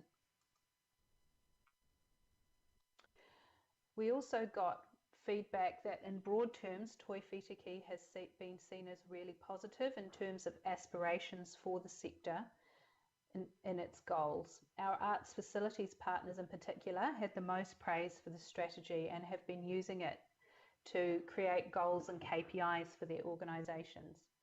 However, the feedback was that it hasn't achieved its intent of being a sector-wide plan. And there was a great deal of frustration expressed that council investment, for example, the LTP process, has no link to Toi Whitiki. Our stakeholders want to see investment linked to and our strategy linked to and driving our investment. There was also similar feedback to that which I've just mentioned, that Toi Whitiki needs to have a Te Ao Māori worldview at its centre and more focus on Te Reti principles. There was a clear message that there needs to be leadership from council in policy, operations and at a governance level to drive the strategy and keep it alive. There also need to be better ways to evaluate whether it's delivering public value for Aucklanders, delivering against the Auckland Plan outcomes and what impact it's actually having on the ground. So our analysis is that Toi Whitiki has been a traditional strategy of approach of aspirations followed by actions with little in between. There's no logic, intervention or mechanisms that connect the aspirations with investment or hold council or council-funded entities accountable. At a fundamental level, it's lacked some core components that are needed to successfully drive collective impact and common purpose, including adequate ongoing resourcing to bring the sector together, visible and active leadership to drive and champion it, investment tools and mechanisms to create accountability. So we conclude that in its current form, Toi Whitiki is no longer fit for purpose. A fresh approach is required to address the current challenges and issues facing the sector and to create equity in the creative ecosystem and deliver greater public value for Aucklanders. We recommend that Toi Whitiki is reimagined as a collective impact framework to move from the current state to a desirable future state, which sees a thriving, sustainable creative sector delivering social, cultural and economic well-being for all Aucklanders.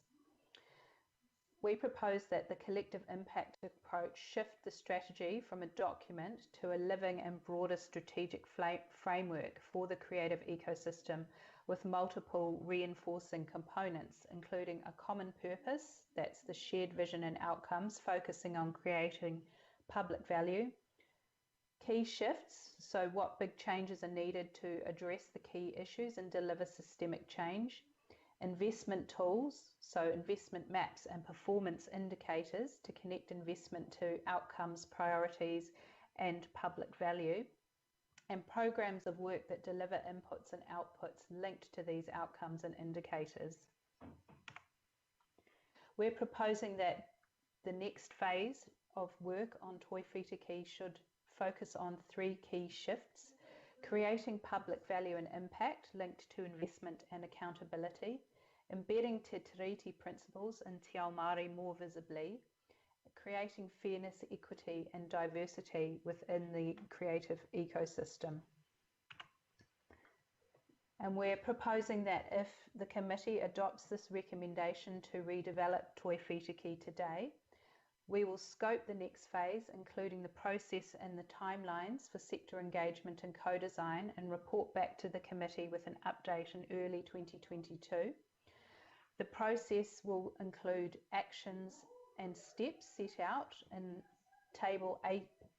paragraph 81 of the covering report, and will include designing a process of engagement or co-design, which will include mana whenua, a broad cross-section of the arts and culture sector, including Māori and Pacifica artists, Aucklanders with an interest in arts and culture, and of course our council entities, including the local boards, the Kaitiaki Forum, advisory panels, operational staff, and our council-controlled organisations. Thank you for listening to my presentation, which is a bit longer than we would usually speak for, but it's such a vast amount of information that I wanted to make sure that we covered off some of the key points, and I'm happy to take any questions now in regard to that. Joanna, thank you so much for the report. Yes, I agree. It's actually quite long, but it's actually relevant, and it had to be there, and the length it is because of the work that the team has done. So look, I just wanted to acknowledge you in regards to this. So look, I've got 2 partai at the moment. So I've got firstly Councillor Bartley and then Councillor Coombe. Kia ora, thank you, Mr. Chair. Thank you for this report. I wanted to know, how will we go about putting this through to the LTP? Because how did we not include this in the current LTP? Just like how we've done with the Climate Action Plan, we weren't given an opportunity to have a look at something to put it through for LTP. But we all know how important arts is, especially in terms of COVID recovery, that it isn't just about buildings and built infrastructure. It is about this social infrastructure of our arts and cultural sector. So I'm just keen to know how we put some priority behind this, and maybe that might help when you go back out there to the sector. Thank you, Councillor Bartley. Really good question, and that is the big challenge that we have ahead of us with this reimagining of the plan, is how do we intentionally link what we're saying is what we're trying to achieve with where the investment goes. So we need to be learning from the climate change plan and how that was achieved, and working with our senior leadership team and our finance team to join the dots on that. So that strategy really does drive where investment is going and what mechanisms need to be in place to do that. We imagine with this new reimagined plan that there will be investment tools that we develop that supports that. So rather than just being a document, it has a range of kind of reinforcing components, which could include investment logic maps and processes that ensure that when we make investment in others, we also have tools to ensure accountability back for that investment in really clear ways. So I think it's going to be a combination of all of those things. Oh, excellent. Okay, thank you. And I also like how you're going to the smaller groups and the groups that aren't the normal big players out there that we traditionally have always gone through. So really appreciating how you're keeping it diverse, you know, going to a number of groups. Thank you. Thank you. Councillor Bartley, can I just add here as well, is that when this was developed, Toiwhitiki was developed, there was a push in regards to putting it in to the LTP because we knew there had to be some alignment with resources and financial resources, but that never was supported. That's why I know that moving forward in regards to this is going to be important with Councillor Simpson and Henderson's committee moving forward, as well as Bishop the Mayor. But that was always identified as crucial when it was first launched, I think way back in 2015, I think. But we understood that, but there was just no appetite at the time. So look, I thank you for the questions because that's exactly what we need to end up doing. I'm going to move to Councillor Coombe, then Fletcher, and then Hills. Tēnā koe matua Alf, ngā mihi mahana kia koutou katoa. Kia ora. Kia ora, ngā mihi. Thank you for all this work, and I'm very happy to support what's recommended. I just have a query in regards to the climate impact statement at paragraph 82. It is very lacking and a very narrow view of what the cultural sector can do to support our goals from our climate plan. So my question is if there's some acknowledgement that perhaps that needs a whole rethinking and looked at in terms of the same way that we approach the Māori impact statement. Is there going to be the opportunity, if we approve the recommendations and we work through the actions, to actually revisit that as we develop this new framework? Thank you. And I'm just sort of thinking about how it just needs, there's a lot of resources and people who can assist with that, but it just needs to be a much broader view.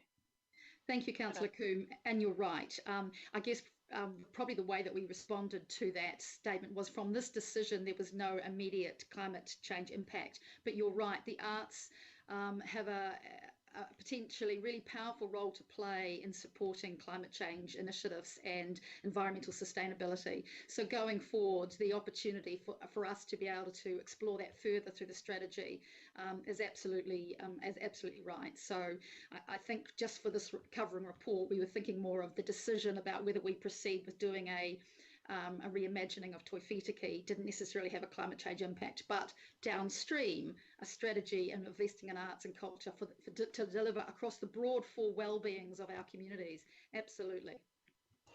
And I would just add to that, some of the stakeholders in our major cultural institutions have that very much front of mind, and several of them mentioned that they wanted to work together collectively around reducing the climate impact that their organisations are having in Tāmaki Makaurau.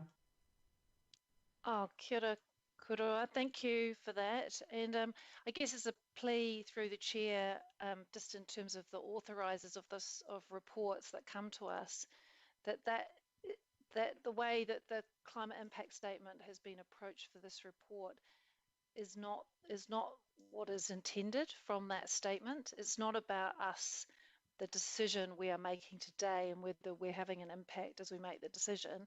It's about looking at the piece of work and the ongoing impact.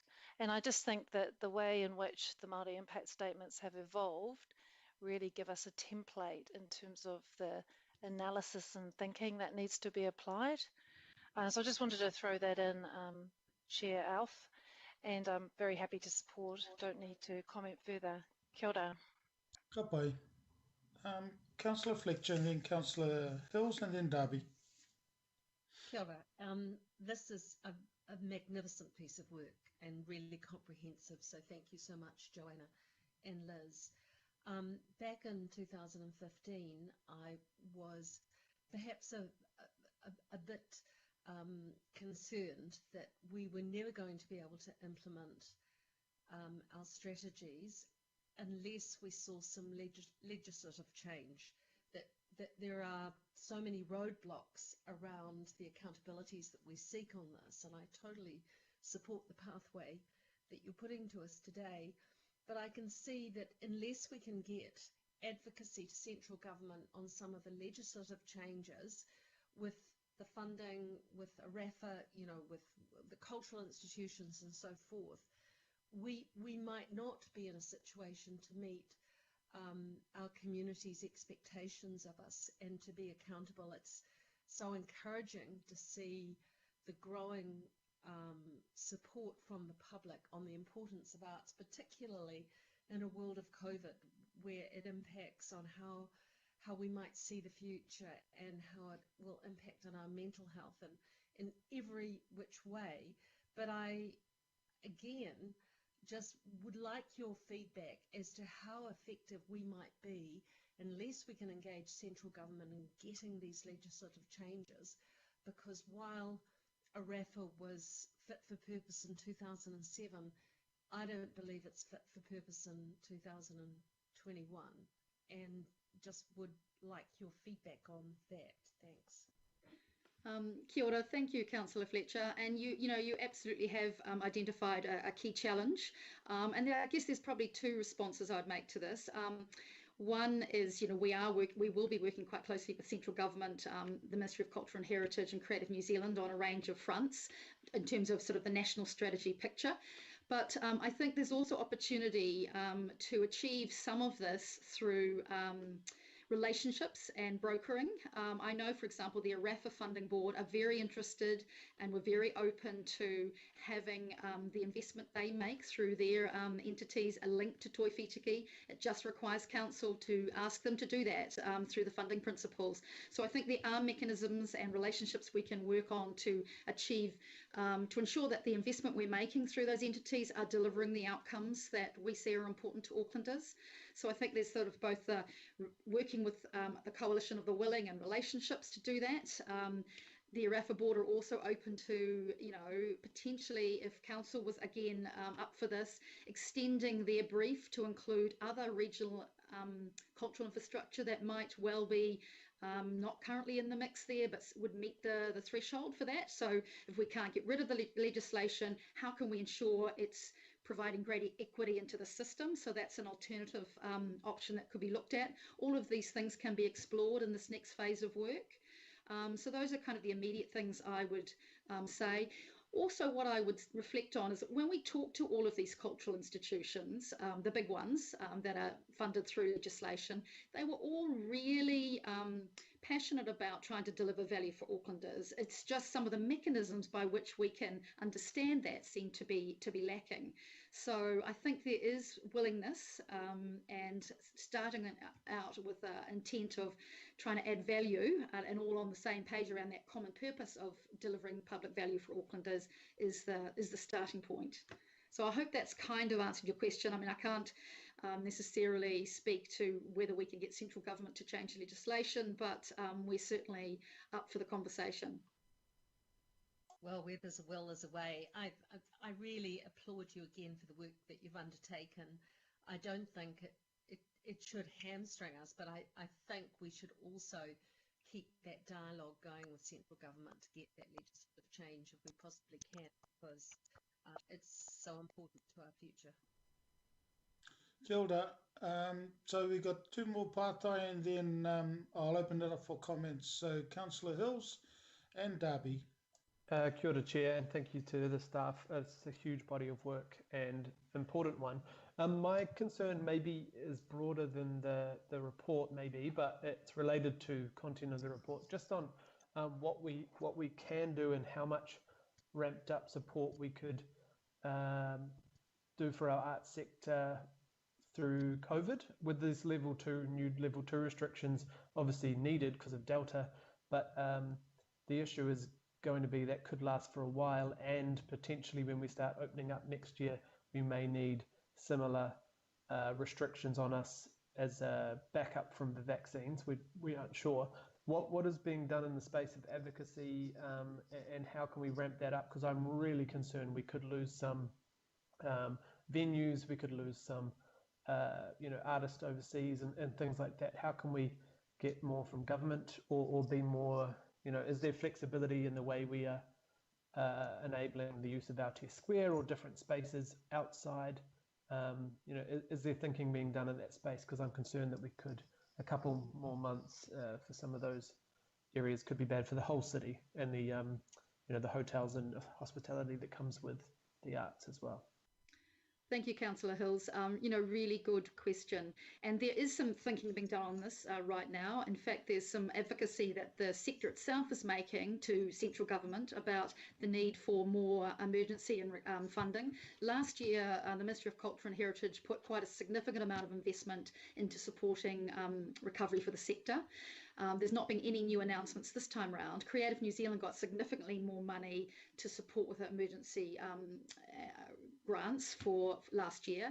At this stage, they're saying they don't have any new investment other than their existing programs. So, and as you're absolutely right to point out, Delta is a game changer, because in level 2, it's not the same as it was in level 2 last time round, with increased distances you need to have. So I think this is something that people in the sector are absolutely grappling with. It is a real live issue. I'm not saying everyone's got solutions, but they are thinking about it and talking with government about what is possible in terms of new additional funding into the system. And I think the sector also looking at itself and going, if this is going to be the reality of living with pandemics potentially for some time to come, and particularly challenging ones like Delta, do we need to reimagine the way the live performing arts and events industry works? So one of the things that some are saying is, how do we absolutely upskill our digital capability so we can reach audiences and engage audiences in that way much more successfully? But that doesn't get around, the fact that people love to go to see live events in person with others. And how does that future look like in that, when we may be living with something like Delta for some time to come? So look, I don't have answers, but there are people definitely thinking about it. And that's one of the opportunities our strategy, when we reimagine it, could look at as well. How does the arts and culture sector need to evolve if this is our new reality? Kia ora, thank you very much. Liz, I know we spoke about, before I go to Councillor Darby, I know we spoke about the word new and putting whether it be reimagined toi whitiku or a redevelopment or whatever. So can you just have a look at that? Also, and Councillor Darby can cover off on what he's put in the sidebar in regards to adding to B. So Councillor Darby, I personally don't have any issues in regards to B, but in putting in 80 and 81. Can I just say the only reason we've had the 81 put in there instead of 79 is that the original numbering that gave us the recommendations, the current ones we see in front of us, was wrong, and that's why the 81. So Liz, I'll be interested to have get your thoughts, you and Joanna, on furthering from what Councillor Darby is talking about, further endorse the 3 key shifts. I'm of the mind that got no problems adding it, as in approve the associated action steps to produce a reimagined or whatever toi whitiki, because toi whitiki should be still there. So look, those are my questions to you, Liz and Joanna, to have a thought as Councillor Darby asked his question based on his sidebar comment. Councillor Darby. Yeah, thanks, Chair. And look, great report, great work. I really appreciate this, and thank you to all involved. Look, just a brief point. I actually think those 3 key shifts are very important to acknowledge and to actually get behind and be seen to and be endorsing. So They are somewhat reflected in paragraph 81, but I think endorsing those up front is, a real strong political message that we are about, value and accountability. We are about the treaty, but we're also reinforcing the need for equity and diversity. And then 81 falls out of that. So brief comment on just that possible small change, but important change to acknowledge 80 in the recommendations, Liz. Thank you, Councillor Darby. Absolutely, we would totally support that. We do see those as the three key things that this next phase of work has to address and to look at. So we would completely endorse and support that amendment. Thank you. So it's an addition, just so then we don't get confused with amendments and everything else. It's an addition to B. If I could just say, Chair, it might be the other way around, that you endorse the shifts and then the key actions, because it's the shifts that then allow the actions rather than the way it's written there at the moment. But I'll let you tidy it up. Yep. So if we could get that done, at least it's still going to be an addition instead of an amendment to this. So Maya, can you and Sandra have a look at that as we go through to Councillor Walker? So Councillor Walker, Pata, your question, please. Sure. So I'm looking at the strategy and what we're doing going forward, and my question is really just around some clarity as to what things look like as far as the strategy is concerned. So effectively, we've got a strategy that's a strategy for Auckland, of which council is a part, and quite obviously, while we can have some monitoring and evaluation against those things that council fund and leverage, our ability to monitor and evaluate beyond that is complicated, because we don't have a financial interest. If we look at the overall arts area, quite obviously there's a substantial amount that's occurring in the commercial sector.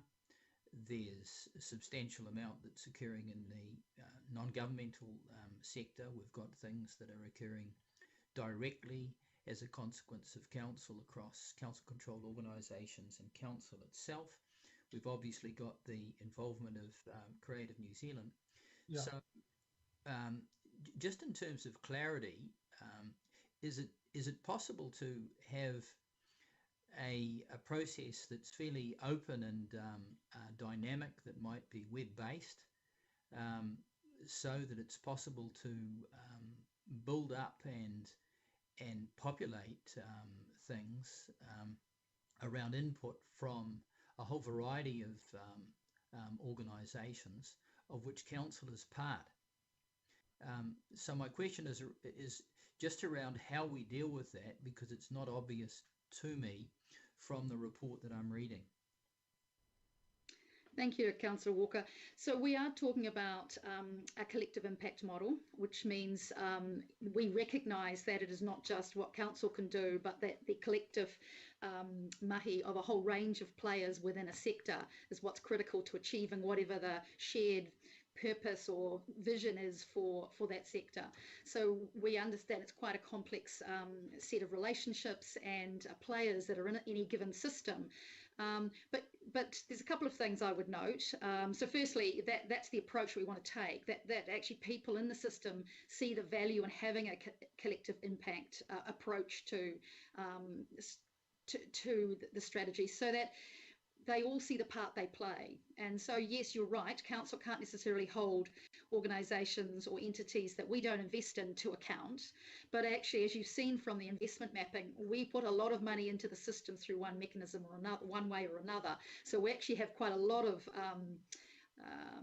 interest in lots of different parts of the system. So I think we have got some sort of key levers to pull there.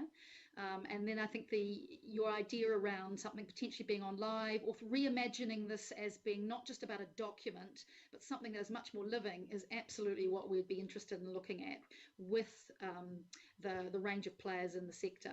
So yes, that's absolutely possible. And it might well be that this strategy, again, rather than being just a paper document that's published and looks pretty, it could have a range of components that are almost they hang from the framework. So, and it might be there's an outcome and vision part, there's the investment tools part that can be developed in parallel but independently almost, or connected, but not requiring us to do everything before we bring things back to the council to have a look at. So there's, I think, a different way that we could be doing this that we haven't done before, and we want to learn. So my follow-up question to that, given that we need to take a collective approach, and it may well be that there are many players out there that don't necessarily receive a lot of funding from council, or that council's funding in the scheme of things may not be the majority of their funding,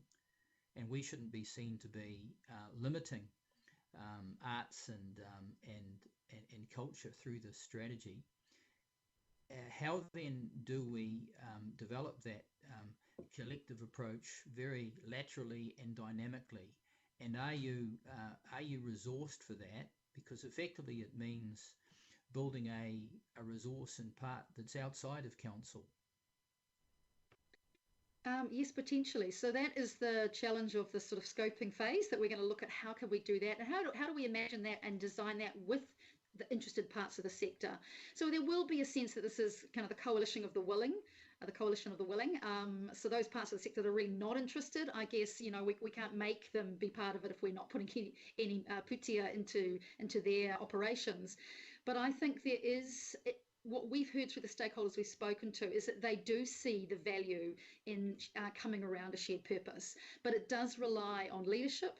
It relies on backbone organisations like Auckland Council holding a lot of holding the space for all of those parties to come together. And that's something we didn't do very well last time. We certainly did it within the immediate council family, but less well with the sector. So that does have resourcing implications. And as a policy team, we have much more seen as part of our role to do that on an ongoing basis. So, and working with some key partners, so the likes of Te Taumata Toia Iwi, which is the Arts Regional Trust, who have a similar interest in bringing the sector together to support collaboration around a common purpose. So, I guess, so the follow-on question I've got, given that our track record is that we haven't had the resource in the past to develop this collective approach, and I would suggest it does require more resource, is that resource possible? We certainly think it's possible to develop the strategy within our existing resources. And if we find that the ongoing coordination of implementation requires other additional resource, we would bring that back to council's attention and for your decision to make whether that's something you choose to do. But we also see there's an opportunity, given the other investors into the region, so Creative New Zealand, the Minister of Culture and Heritage, Te Taumata, the CCOs as part of council's extended family, that actually we can leverage resources there as well. It doesn't have to be all on, the policy team's shoulders to do that. We can actually work. We've got those other parties ready to, to be part of something like this, keen to be part of it, and keen to bring their resource and efforts to the table as well. So, I'm hoping that we can leverage as well as not assume it's all on council. Yeah. So look, that work is still to be done. And as I said earlier, and acknowledging Councillors Simpson and Henderson in regards to their Finance and Performance Committee, as well as His Worship the Mayor, that is the piece of work that will come back to us and come back to the PACE Committee. So look, there doesn't appear to be any more partai, so I'm going to open it up for comments. The 3-second rule will apply. Councillor Casey, are you happy with the addition that we have for B in red? And I like the reimagined instead of new, because Toi Whitiki is still going to be the name of the document moving forward. So Yep, all good, Alfie. okay then. So look, the 3-second rule is gone. So I'm going to put the recommendation. All those in favour? Aye. Aye.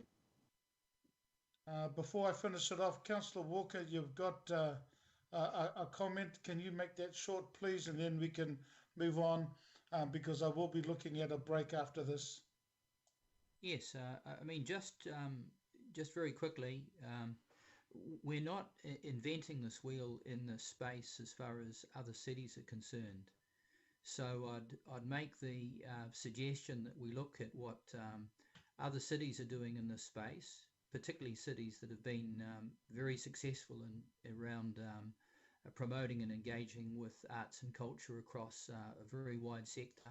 And there may well be some templates that we could use. I'd certainly like to be informed around what other cities have done successfully in this space, Mr. Chair. Thank you. Thank you. I'll finish off the recommendation. All those against? None? Carried. Look, if we have a break for now, I'm in your hands.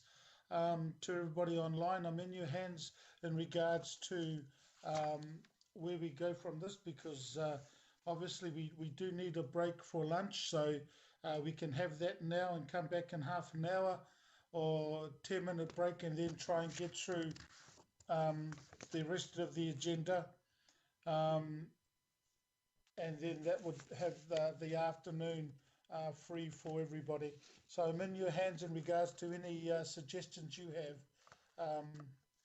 So we either have a half an hour break now for lunch, or we have a 10-minute break, and then we'll come through to complete the agenda. So I'm open to everybody here. Okay, look. Back 12:45 would be good. Yeah, look, okay, half an hour. We'll see you back here. So that's great. Kia ora. Thank you, Chair. So that's 31. Yep, 12:31. 32 now. See yous.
Cheers, and I will second it. But before I get the officers to speak on it, there are some items in red, as you can see, that's in there. It's not going to change any of the recommendations. Councillor Simpson, can I acknowledge your support and also your liaison with the local board and the staff who are going to report on this item. Thank you so much for getting it at this stage where I'm hoping and you that it gets supported. So thank you so much, Councillor Simpson. Thank you, Mr. Chair. Yeah, so look, and I will leave you to close the debate after questions, but it's now been put on the table, and I'm just going to invite our staff to speak to it and also introduce yourselves, please, to the committee. Kia ora. Welcome back. Thank you, Mr. Chair. Kia ora, members. My name's Alan Christensen, the Manager of Land Advisory Services. And I've got my colleague Katerina Marinkovic with us today also. Just to introduce the item, today's item seeks Auckland Council acquisition of land at 50 Tihi Street, Stonefields, for public open space by transfer from the current owner. It stems from an earlier proposed land exchange promoted by the Orake local board, formalised by Templeton Stonefields Limited in 2018. For this to occur, however, the existing private development agreement between Templetons and Council needs to be amended. The proposal is to offer 50 Tihi Street, being 19,425 square metres, located on the base of Maungarewa Mount Wellington, instead of part 25 Barbridge Drive, which is 2,970 square metres. The Tihi land is about 1.6 hectares larger than the Barbridge land. Will create a public link to the Stonefields Heritage Trail, which does not exist at present. It's been assessed as a high priority for acquisition since 2018, and that priority remains today. The proposal has been supported by staff, the Orake local board, and this committee in earlier reports. Initially, however, the means adopted to achieve the intent was through the use of an exchange process, which is contained in the Reserves Act, which did prove useful for the purposes of seeking public feedback. And so with the local board and this committee's support, independent commissioners were appointed to assess public submissions and subsequently made some recommendations. Those recommendations supported the intent of the exchange. Orake local board views were sought again on the 26th of August this year, and the local board supports the acquisition of 50 Tihi Street. However, continued use of the Reserves Act for the entire process will not be an efficient means to undertake the transfer. The private development agreement needs to be amended, and doing this is the best means to effect the acquisition and the transfer to Auckland Council. The recommendation in this report then is that the committee approve staff negotiation of the private development agreement so that the 50 Tihi Street land can be transferred to Council instead of the Barbridge land. This will achieve the same overall original intent and will result in a significant parcel of land linking existing open space for community use, and I'm happy to take any questions.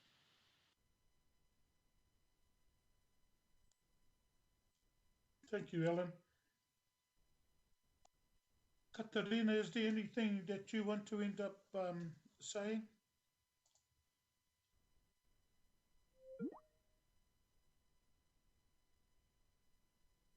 Okay, look, I'll move to our part-time.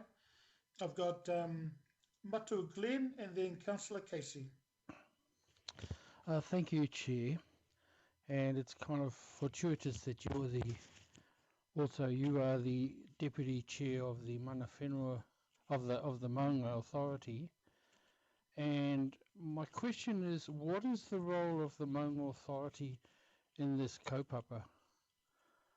I sat through the Orake local board discussions, and I'm still kind of a little bit confused as to whether the Maunga Authority even have a view on this, and I'm just wondering why they're in this in this kaupapa at this stage? Thank you, Chair. Alan, did you, I can speak on behalf of the Tupunamonga Authority as Deputy Chair, but Alan, did you have any comments before? Yeah, through the Chair, the Tupunamonga Authority did submit in support of this when it was publicly notified, and they are still in support. They don't have a role in the acquisition of the land at present. They could have a potential future role if subsequently the council elects to transfer the land, but at present they are a supporter of this proposal. And Matua Glenn, just from Tupunamonga, I've spoken to Dominic Wilson, and as the members on the Tupunamonga Authority know, there's been an item at the Tupunamonga Authority hui around contiguous lands. So that will end up coming through to the Tupunamonga Authority. But as Alan said, it's a process that won't happen for possibly a year away in regards to anything that happens to the land as part of the issue being contiguous. I don't know if there's anything else, Matua, that you have before I go to Councillor Casey? Oh, just one thing. So why I'm asking the question is, my decision as to support or not to support this kaupapa then shouldn't be predicated around that it's going to go to the Maunga Authority. Is that correct?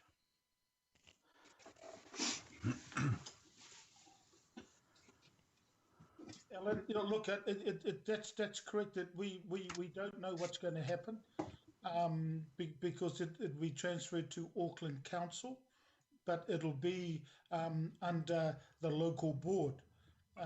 That particular piece of land. Alan, and you got anything to add to that?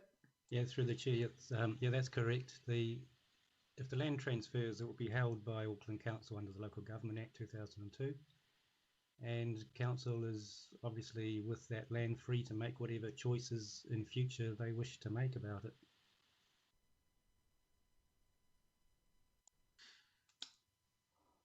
Thank you. Kapai.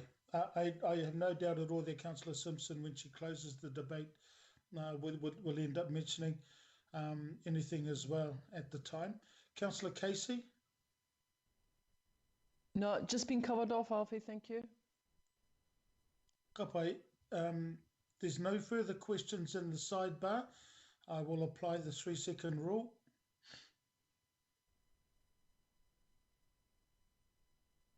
Alan, to you and Katarina, thank you so much.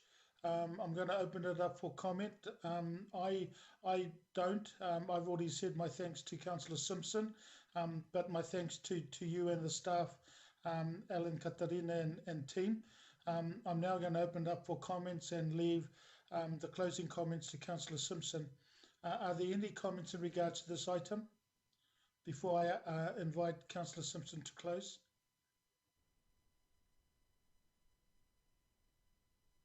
Councillor Simpson, it's yours to close. Thank you. Thank you, Chair, and I want to say thank you to you. This has been an incredibly, almost very complicated way of getting where we want to go. So I also want to say thank you to Alan, who's taken this up sort of late in the piece to make it all happen. Members, I ask for your support in this. It is going to add further public access to what is known as the Heritage Trail, but in layman's term, it's really a great access path from the Stonefields itself up to Lunn Avenue and the shop. So it assists with walking and cycling. It's been assessed as part of the open spaces. It's been something that is needed in the area, and it's endorsed by staff, endorsed by the local board. It's also endorsed by a very strong Stonefields Residents Association group, which is very active in the suburb of Stonesfield in that community, and they're very supportive as well. So it's got very strong local support, and I ask for your support. Open space, good walking and access to the Monga and to the Heritage Trail and Lunn Avenue. Thank you. Thank you, Councillor Simpson, and I just wanted to acknowledge Chris and Katie from our legal section who were on this particular call and item. So look, it's been moved in second. All those in favour? Aye. Aye. Against?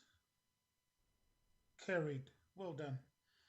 We'll now move. Thank you, Chair. Appreciate that. No, thank you, Councillor Simpson. That was cool. Thank you.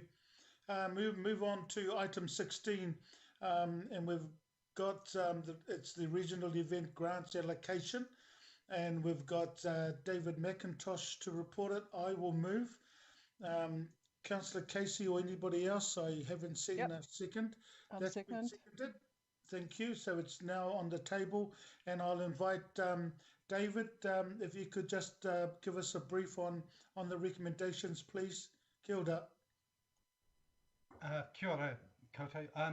Pass over to David Bird, who's going to is just going to give a bit of an introduction to the overall sort of events situation at the moment before we proceed into the report. Yeah, kia ora and good afternoon, councillors. Am I coming through?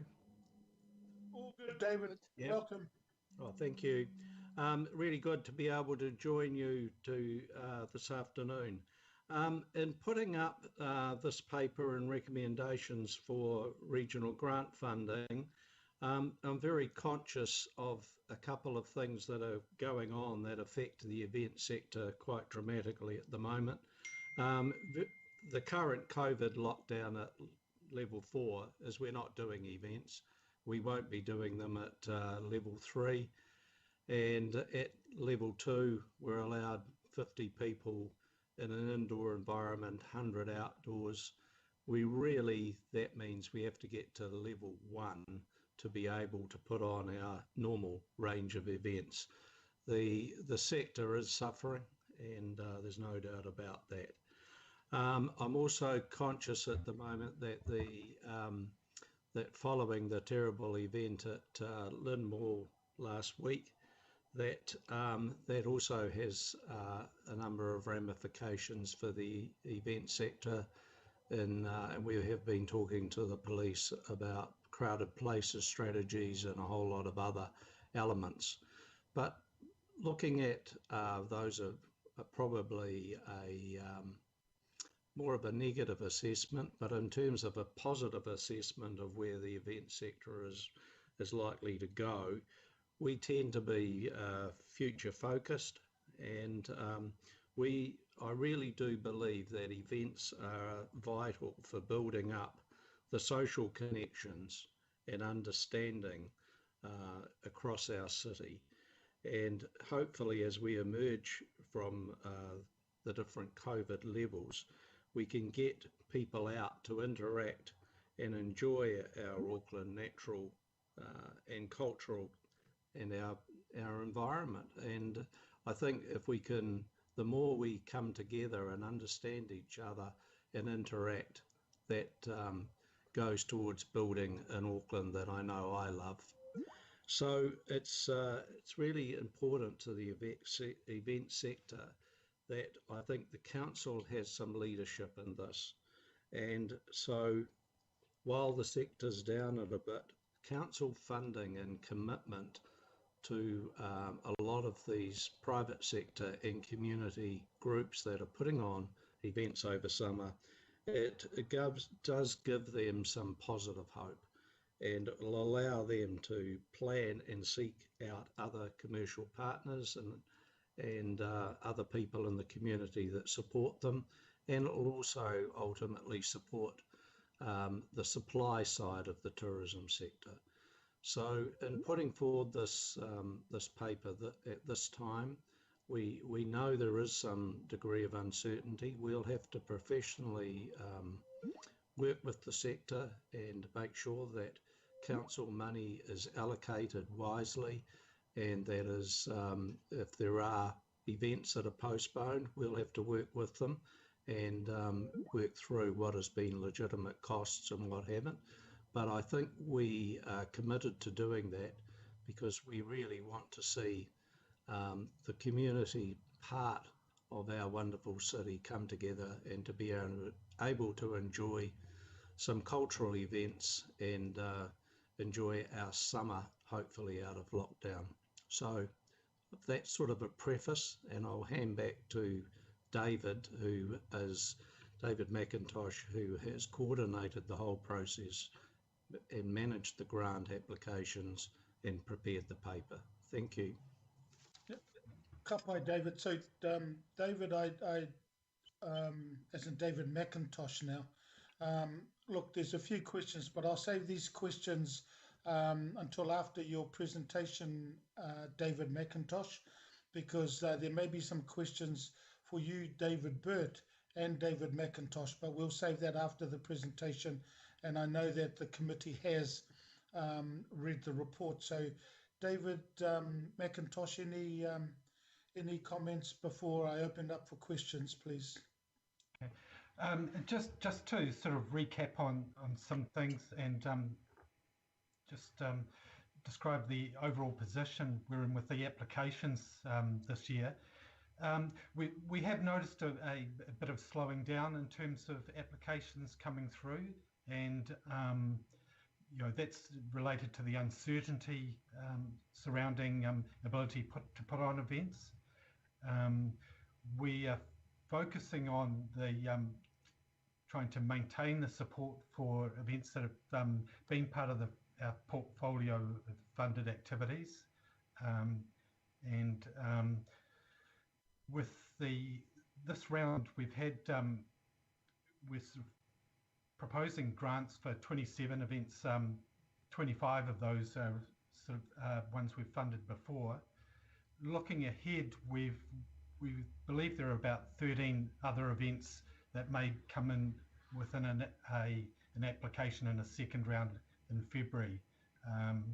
That would bring us up then to about the same level of grant applications that we had back in 2019, 2020.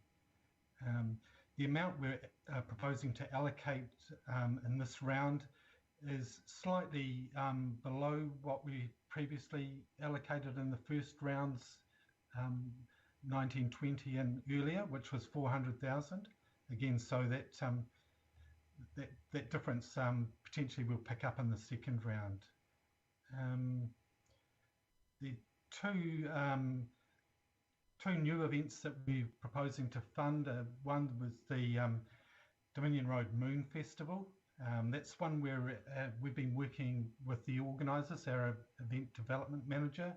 We see some strong potential in that event, and think that with the scale of it and the work that's been done there, that it sort of warrants that level of regional support, as well as some local board funding that's been going into that.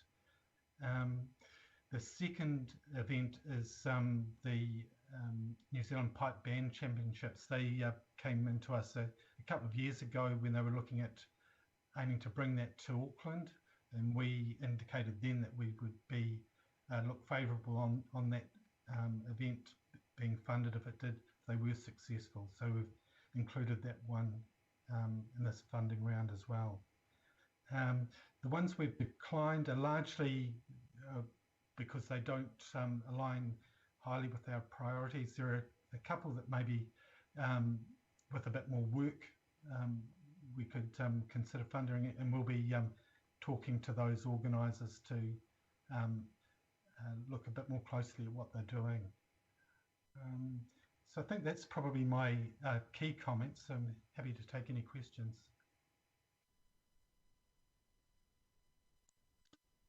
Ka pai. Thank you to you both, tēnā kōrua, David. So look, we'll get into our pātai. So Councillor Henderson, I'm assuming it may be with Waitangi Day? Not this time, Chair, although it is tangentially related. Thank you. Yeah, I think I've asked this before, but I just want some clarity on how does a local board-funded event become a regional event? I'm just aware of several local board-funded events that are really regional in nature, and honestly, I'm not disparaging anyone on this list, but I've said this before, some of the things on this list I see as more local than regional.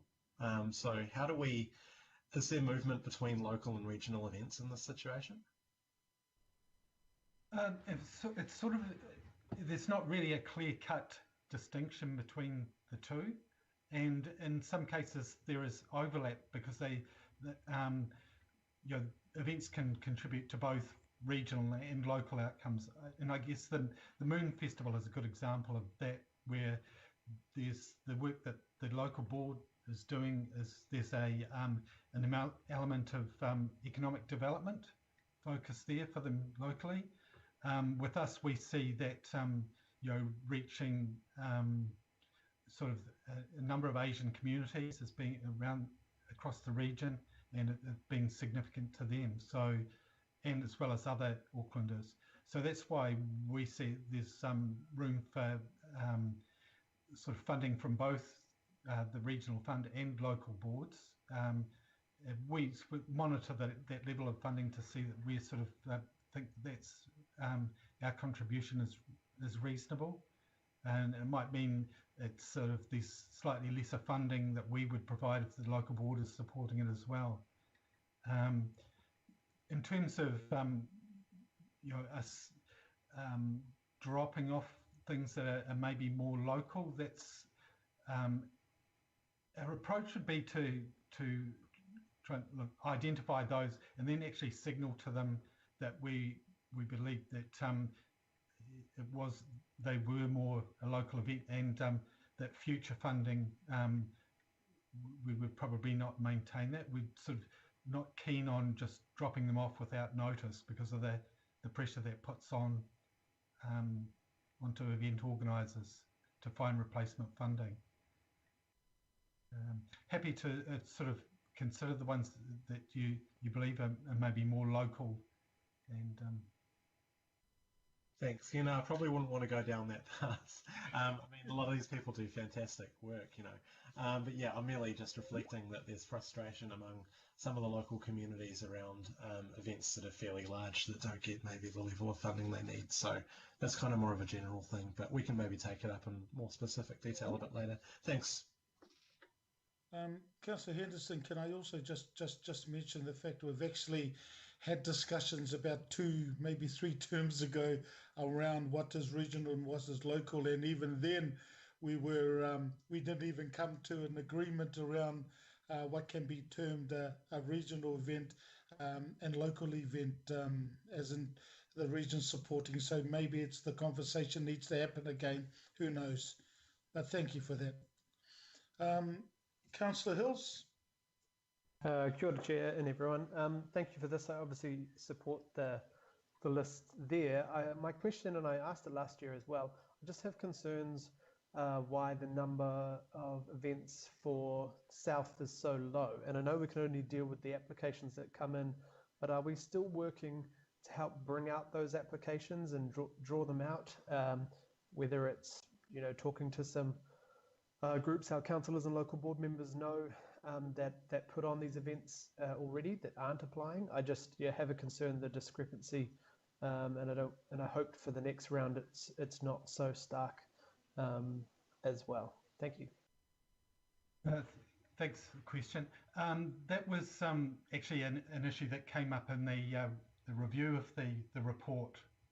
We got asked that one too. Looking at those the events that we didn't receive applications for that we expect to come in the next round, I think there were a number there that would actually, you see if we look at the overall position for the year, once we do the second round, that it'll look a lot more favourable. There's sort of there's a few South events in that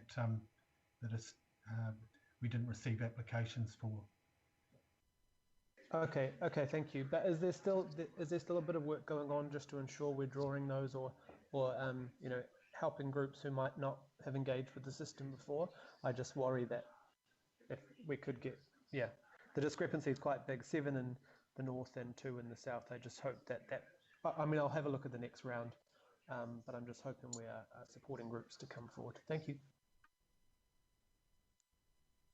Bye, Richard. Sorry, Councillor Hills. Councillor Walker, and then Councillor Watson. So, just have a question around the impact of COVID, David. as we just heard, it's very difficult for events to happen under levels 4, 3, 2, and many of them not until 1.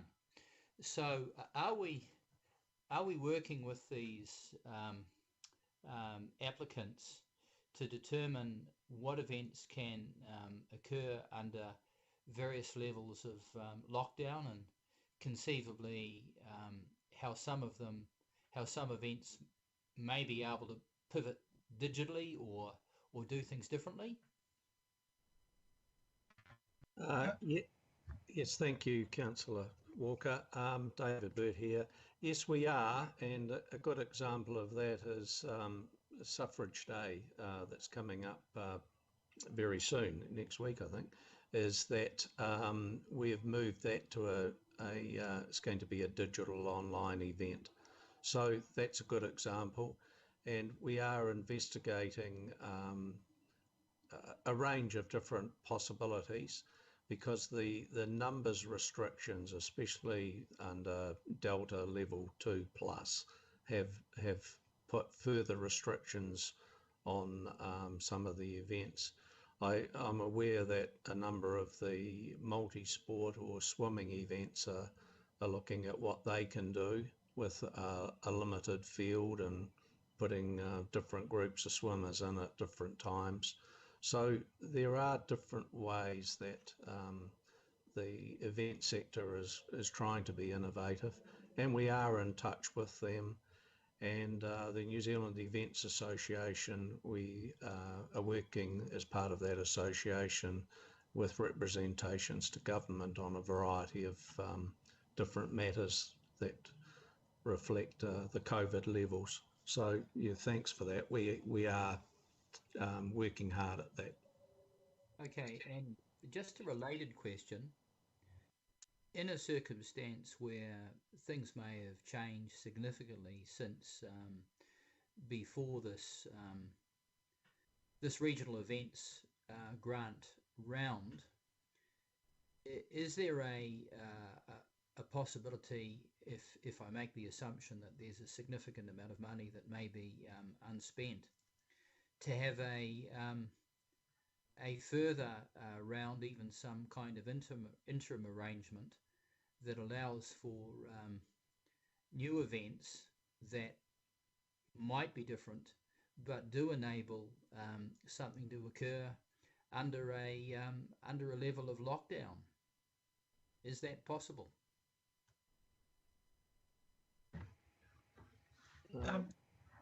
I think with the probably the primary issue we've got with our sort of priorities for the event funding are sort of really about bringing people together, and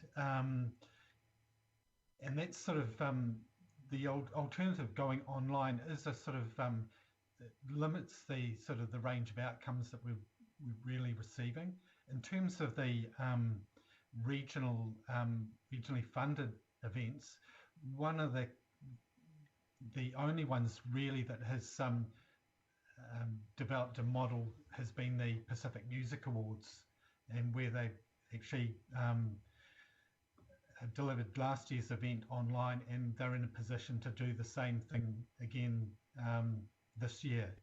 But for a lot of the other events, really, if they can't do it with the physical presence, the sort of the meaning of the event sort of largely can disappear.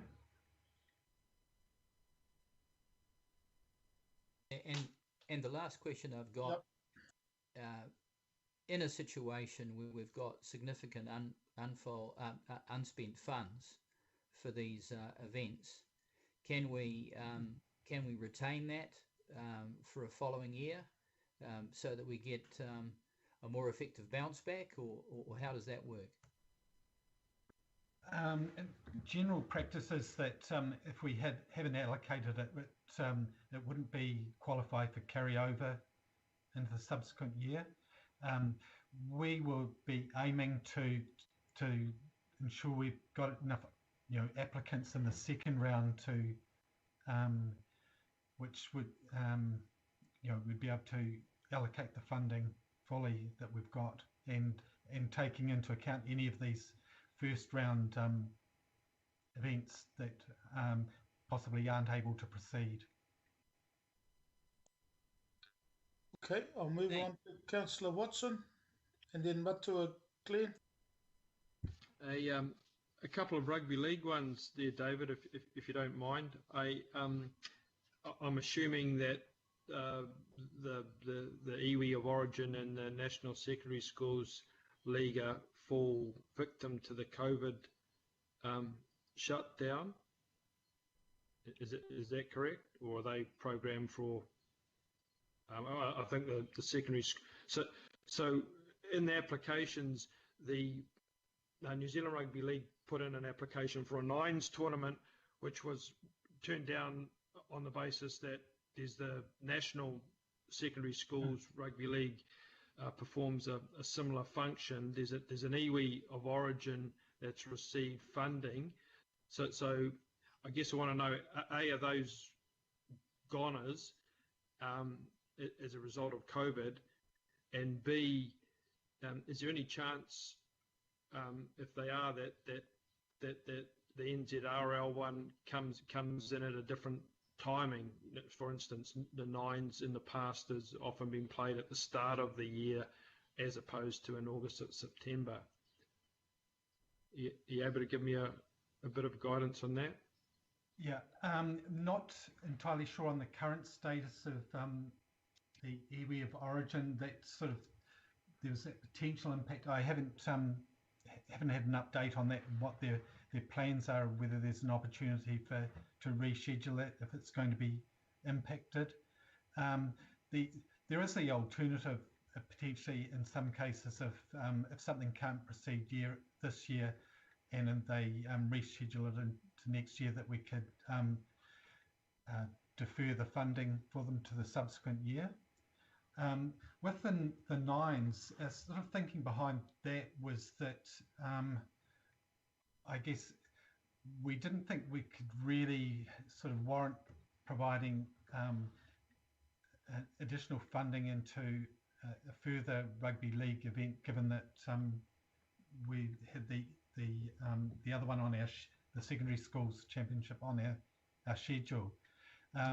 They've actually have got the sort of event for this year has been sort of was cancelled, and they have asked us whether there's an opportunity to place some of that unspent money from that one into the new nines tournament that they're proposing, and that we think that might be beneficial as a one-off option in this case.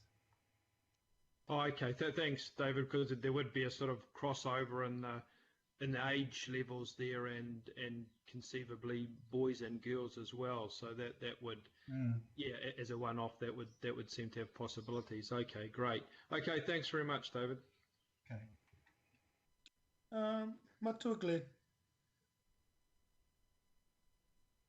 Thank you, Chair. My question relates to the funded events with a Māori focus, and it's the drop to below 20% of the total round value. Can you kind of comment on this? I'm just trying to understand this. Is there something that council should be doing to increase the number of Māori events, or are we promoting the awareness of these funds to Māori? That's the basis of my korero. Yeah, so that's that drop is largely due to the sort of the timing of applications, and we see it picking up in the second round. So that's, as I said before, in terms, and that's where some of the events from the south will come through. There's the what we haven't got at the moment is the Polyfest application. So that would add 55,000 to that total and bring it up significantly. And there are some other events, including the Māori Sports Awards.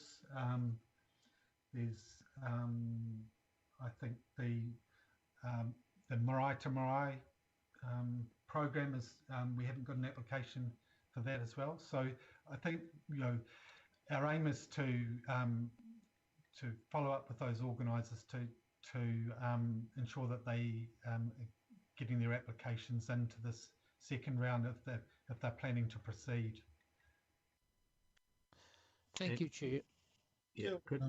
Oh, sorry, David Burt, just to add that those figures, the comparative figures are based on a full year of analysis, and the figures David has put in the paper are based on the applicants for the first round. So we will have the second round, all of the ones that David has mentioned, plus we usually get a couple of applications to support events for Matariki. So look, that'll come in. I think it will balance out once we've gone through the second round. Thank you. Kapai. So to both Davids, thank you so much. David Burt, just your preamble. Thank you in regards to letting us know. Interesting enough, we had an item earlier on around Toi Whitiki and how the arts sector is something that has been supported. And I think even through these, well, I don't think, I know that even with our events, that falls in the same sort of category as how much support around that as we go through this lockdown. So David Burt, to you both, thank you so much. Councillor Walker, I want to move on, and I know that you. So Councillor Walker, I'll allow this question and then I'm going to ask our staff and we'll get into comments. So in a situation where there are issues with this round of grants, I'm assuming we can roll money from this grant round into the next grant round within the calendar year. Would that be correct? Yes, that's correct. Yeah, that's what David said. Yeah. Sorry, David. I just heard you say it earlier. So.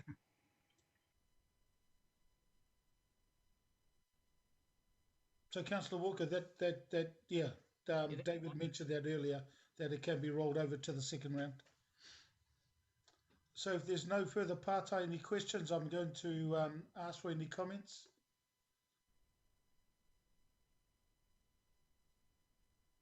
Okay, so there's no comments. I'm going to put the recommendation. All those in favour? Aye. Aye. Aye. Aye. Against? Carried. Thank you. Thank you, David. We'll move on to the events. Item number 17. Got our staff member, Catherine George, and it's to approve the regional arts organisations through round 1 of 2021-22 Regional Arts and Culture Grants Programme. So, Catherine, kia ora to you. Before you take us through the PowerPoint, I will move this particular item. Councillor Casey will second. Yep, Councillor Casey will second. So it's on the table for discussion. And so, Catherine, look, I just firstly want to acknowledge how hard this particular job is along the last item. But I just wanted to acknowledge your work through this. So, kia ora and all yours. Oh, kia ora tātou. Yes, so this is the first of 2 funding rounds for this financial year. It is traditionally the one where we receive more applications. So there is a balance of funding for the second round of over $300,000 that will be receive a decision at the April PACE committee meeting. As discussed earlier with in the conversation about Toi Whitiki, obviously a lot of impacts on the arts sector because of COVID, and these will be ongoing. But we've been really well informed by what we did last time following Creative New Zealand advice around being flexible about grants and continuing to provide funding. All of the organisations have provided a plan for operating projects under alert levels 1 to 4, At the time, we didn't have the new two, but that's will be something that we'll look at. And funding isn't released for project grants until they have given us an updated plan and a time frame. So, yeah, I think that's about it. Hapai. So look, I'm going to open up for questions.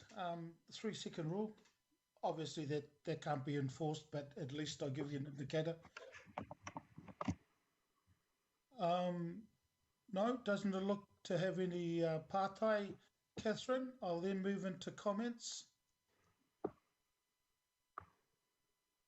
You got two questions up there, Alf? Yeah, no, they've just come through now, John, so that's why it just come up split second before you spoke. So Councillor Walker and then Councillor Watson. So I've got a few questions. The first one really just follows on from the previous item, where we've got a circumstance with COVID going forward where a number of these programs are going to be very difficult to happen under anything other than level 1. Now, having said that, there may be other events that can pivot digitally. For example, I think the photographic festival pivoted very successfully digitally and had an incredibly wide audience. So, do we have the latitude to change some of the funding and conceivably relook at some of the applications where we could get more value out of something that can happen as compared to something that can't? Mm-hmm. Sure. So when these applications were being assessed, as I said, they all provided plans for operating under alert levels 1 to 4. So there's a lot of these grants that are being recommended are for things which did go online last year. The Writers and Readers Festival, Action Education, Object Space. There's a lot of organisations which turned their programs onto digital very successfully. And there's also, when the assessment panel met, they very much took that into account when they were making their recommendations on the likelihood of what the impact would be. So with regards to, these are recommendations are made by the assessment panel with that type of thing in mind. And if we were to be changing things at this meeting, there could be, I think, impacts around the transparency of our assessment process. But I mean, that said, you are the decision makers. I would be loath to, our advice from Creative New Zealand is not to cut or stop any funding.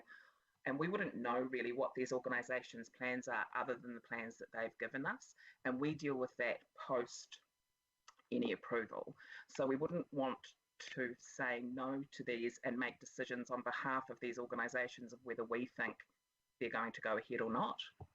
We would have them approved in principle, but as I said, no payment will be made until we know that they're going ahead.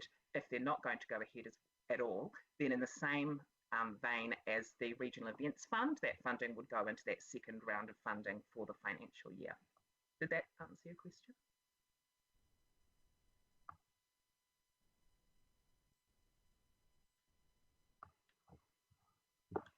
Councillor That answers that question. The other follow-on question I've got, I'm getting a bit of feedback here, is again just around the Festival of Photography. Mm-hmm. So one of the issues that's certainly been brought to our attention is because of the timing of the festival, they're very much dependent on a multi-year funding round so that they've got the funding and time to have some certainty around the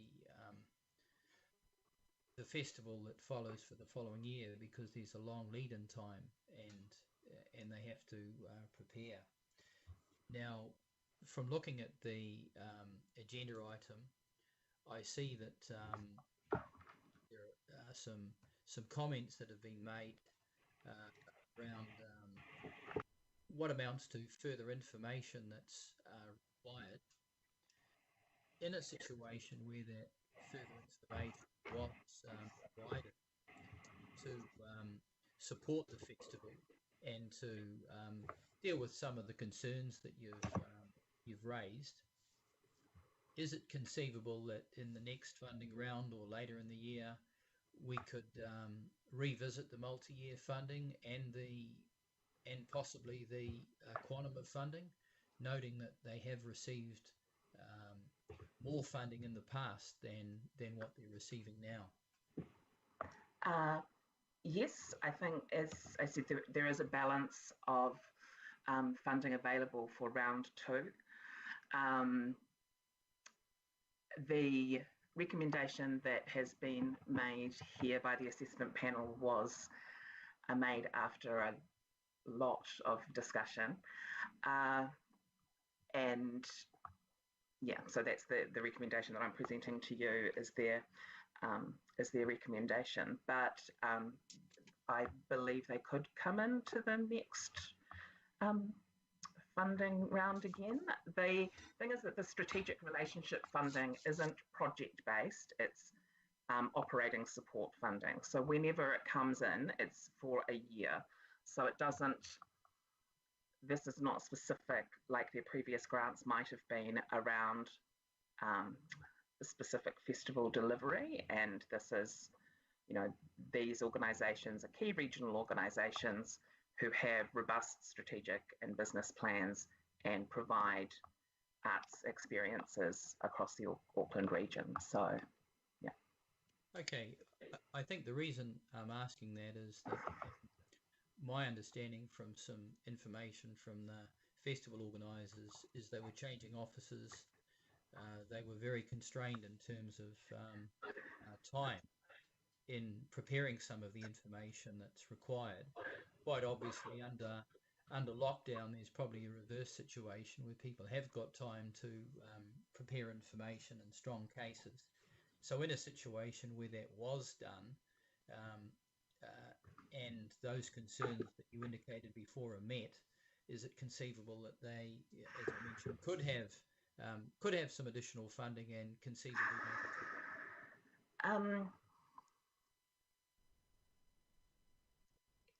anything's conceivable, I think.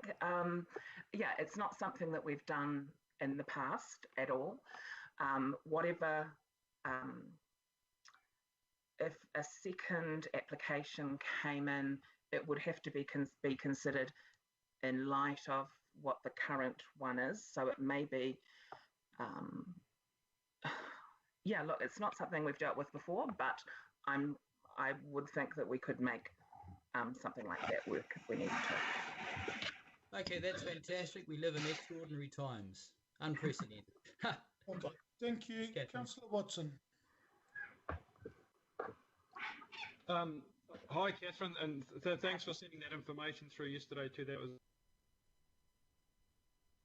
wonderful. I just wonder if it's okay, just follow through on a few points, because there is quite an extensive section in the report that's devoted to the Festival of Photography, and certainly from my perspective over all the years I've been in the council, it's been one of our organisations that has a really, you know, big regional reach, and it's one that even people out in the WOPs like me identify with because there's stuff going on, and I know that, you know, they've been able to deliver during COVID. So I guess that attention that it's been given is, you know, is a useful one, particularly in these uncertain times. Catherine, I just wanted to pick up, and I realise it might not be you that made the comment, it's coming from the assessment panel, but there's a reference there made to a dependency, or due to the dependence on council funding, words to that effect.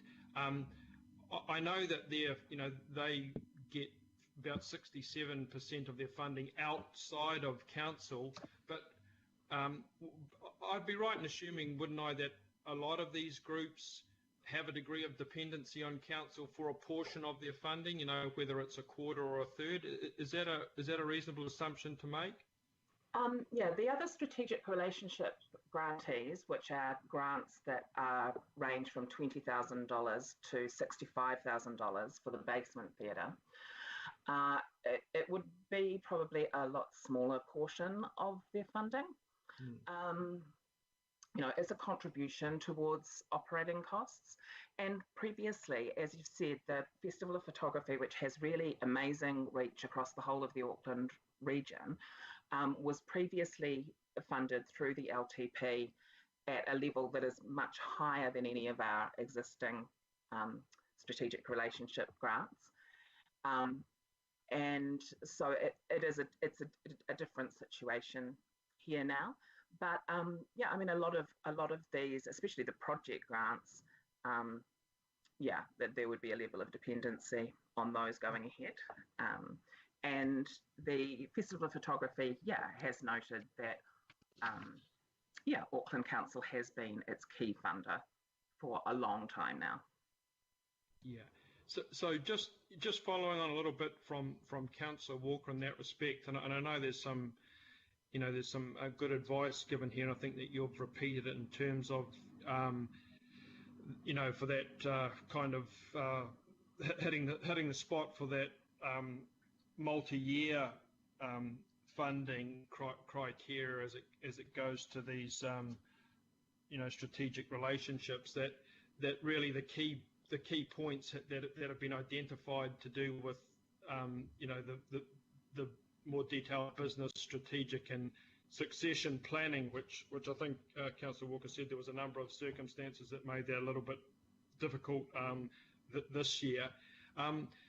So that's clearly there in an advisory capacity also, and I know that part of these processes are giving feedbacks to the groups so that they, you know, they get a very clear understanding of where they, you know, where they stand. So that's useful. I guess in terms of the grants that's already agreed to, and given that, you know, some of these programs occur at different times of the year, am I right in assuming that there's a bit of flexibility in to the extent to which the funds can be released? Like, you know, it's you know, it's for a year period.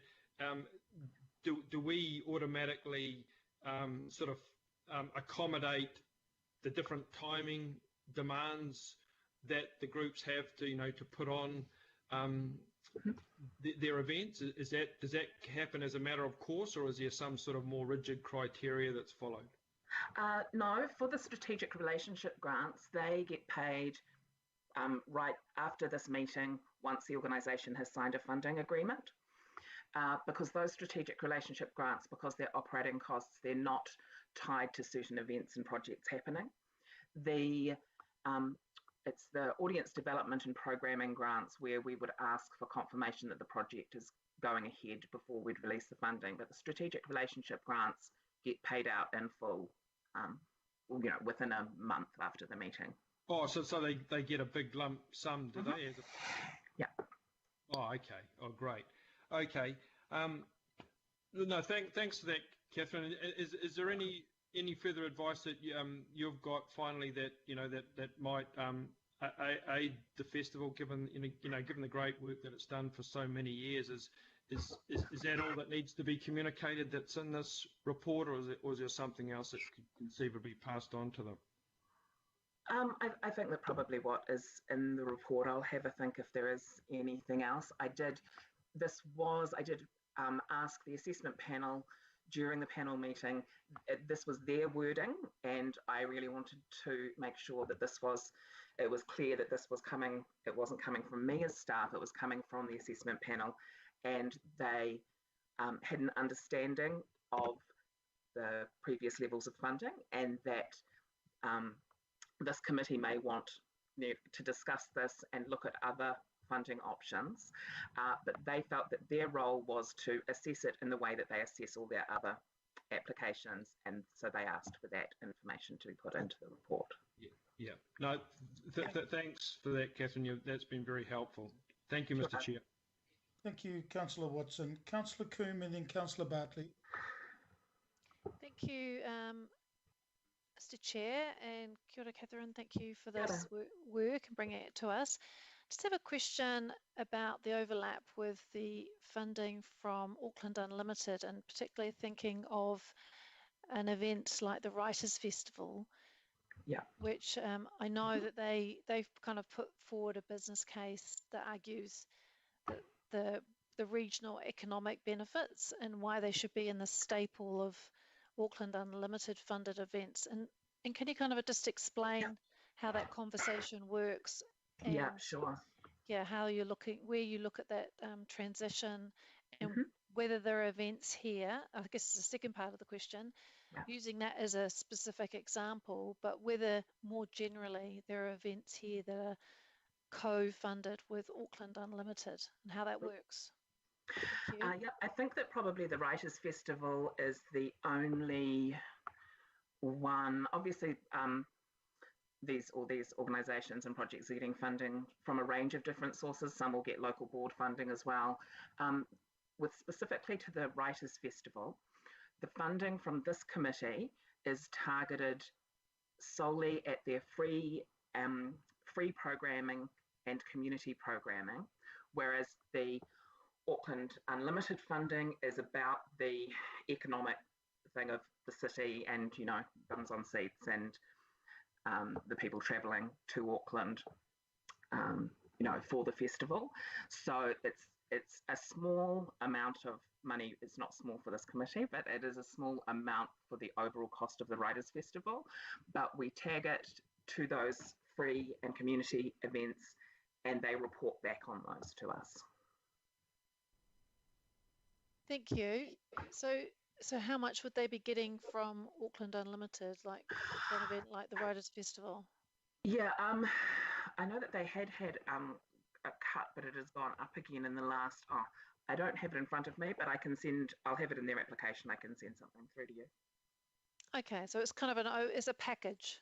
Yeah, it's a package, and we wouldn't do that a lot. For example, we don't fund, you know, events that are programmed by Auckland Live, but we might fund an event that is in the town hall and partly supported by Auckland Live. But the funding for this is very much focused on audience rather than development of work and things. It's on audience and on community access. And just if I may, Mr. Chair, just a supplementary to that.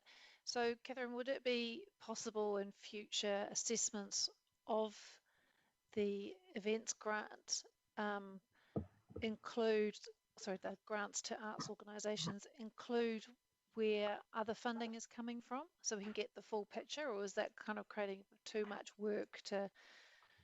It's not too much work, but it would be a lot of reading. But what I could do with the attachment where I put whether it's recommended for funding or not, and what, for the ones that aren't recommended for funding, I put what the next steps are, where we're going to refer them to or anything like that. I could probably note ones that are specifically getting other council funding, putting something like that in. Yeah, I think it would be useful if it was in the council group, maybe in that section, where it just to say, you know, you know, where you know the council whānau is also investing. Yeah, that's a great idea. I'll do that from the next meeting. Of course, if Mr. Chair supports that. Thank you. Kia ora. Always support sensible recommendations, so no problems there. Councillor Bartley. Thank you, Mr. Chair. I think the question is probably for you, maybe. I'm just mindful of all the questions that Catherine's been taking and all the questions in the previous item, and whether we need to have workshop time to go through the applications rather than do it in this public forum like this. Because when we were on local board, we did workshops on applications as opposed to what we get at a regional level, which is we have to pop down whenever we've got some spare time into level 26 to go through the folders and folders and folders and question the officers that way. So yeah, just a question. Thank you. No, thanks for that, because I know that we wanted to do this in regards to this particular agenda, but because of COVID, and as we all know that previously we would get the team on level 26 and 4 council laws and the committee to go and ask questions of our staff. So look, that's definitely something we'll talk about, but I know that we will always put in a drop-in session for our staff, so then our committee could go and talk to them around the applications. So yeah, thank you. There's no further part-time questions, so I'm just going to open it up for comment.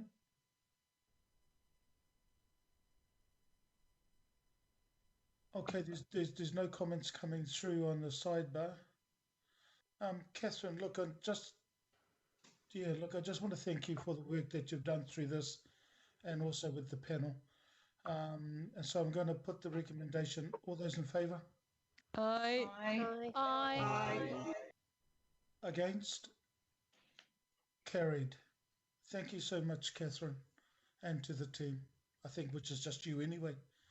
So look, we'll move on to item 18, and I've just got a possible amendment by inclusion I'm looking at, but I'm just replying back to Councillor Sayers because I've just received it now. But while we're doing that, I'm going to ask,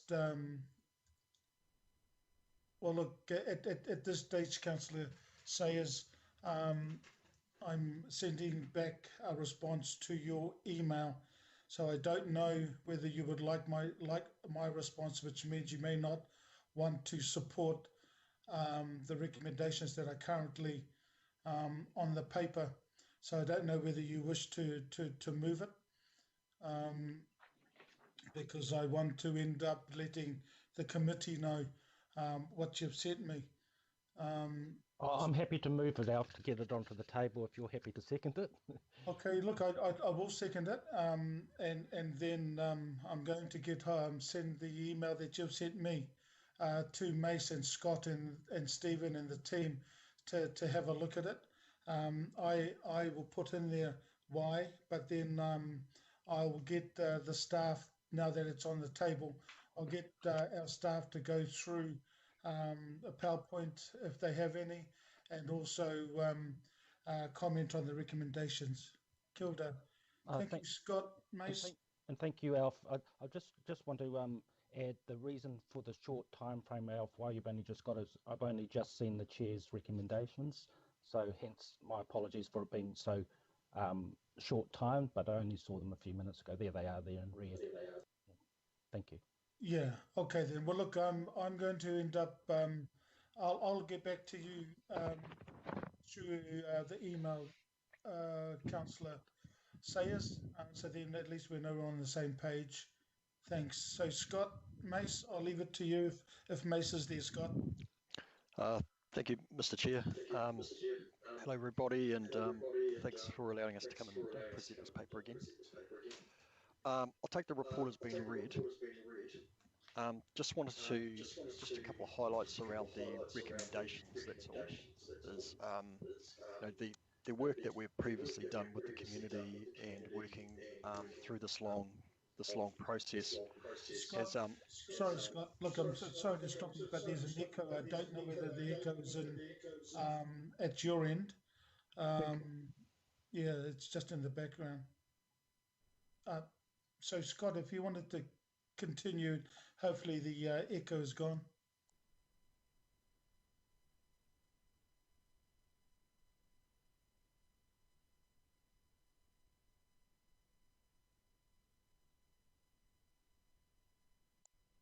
So before, look, again, sorry, I put the camera on. Look, I just wanted to sort of, because of the email I received, I actually, Scott, before you start, and this little break has given me the opportunity to acknowledge the chair. We go back to what we said at the beginning of the report, and that is I'm going to get Chair Phelan to end up speaking um, as the chair at the local board input that I indicated this morning that he will speak at before the item, and then Scott, while you're working out the issues you have there, I'll get Phelan to come on. So Chair Phelan, I will move, Councillor Sayers will move, I will second that Chair Phelan speak now before the item. So Phelan, all yours.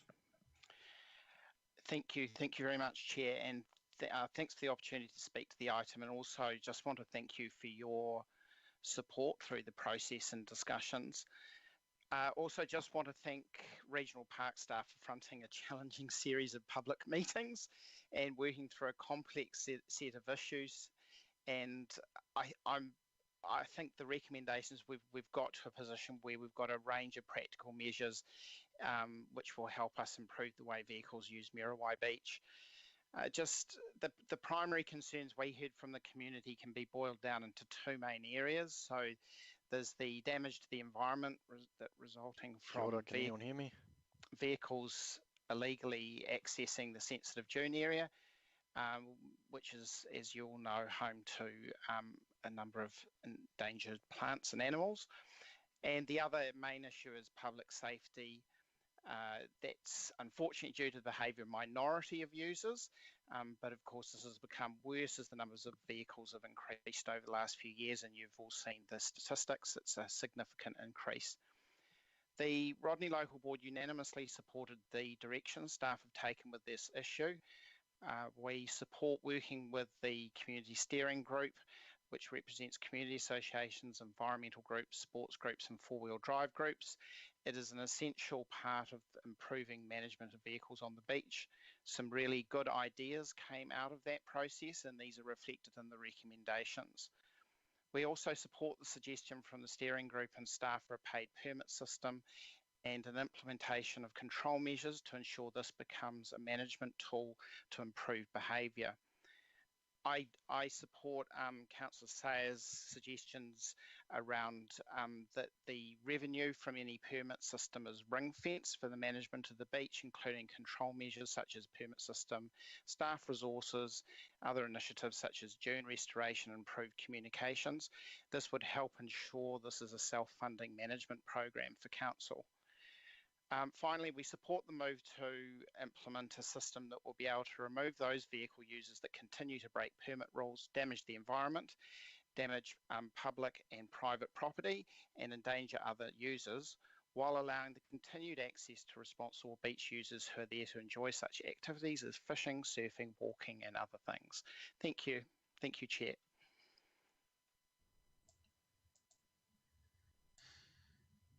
Yeah, look, thank you, Phelan. I'm going to open it up for questions to you from our committee, and then we'll move to the item. So I've got a question from Councillor Sayers. You first. Thank you, Mr. Chair. Thank you, Phelan, for your presentation, and you know the Rodney Local Board's efforts around this kind of delicate situation. But my question, Phelan, would be, there's a potential amendment to be put up to extend the, you may see it in the chat bar, just to extend the time period over the New Year period by another 7 days.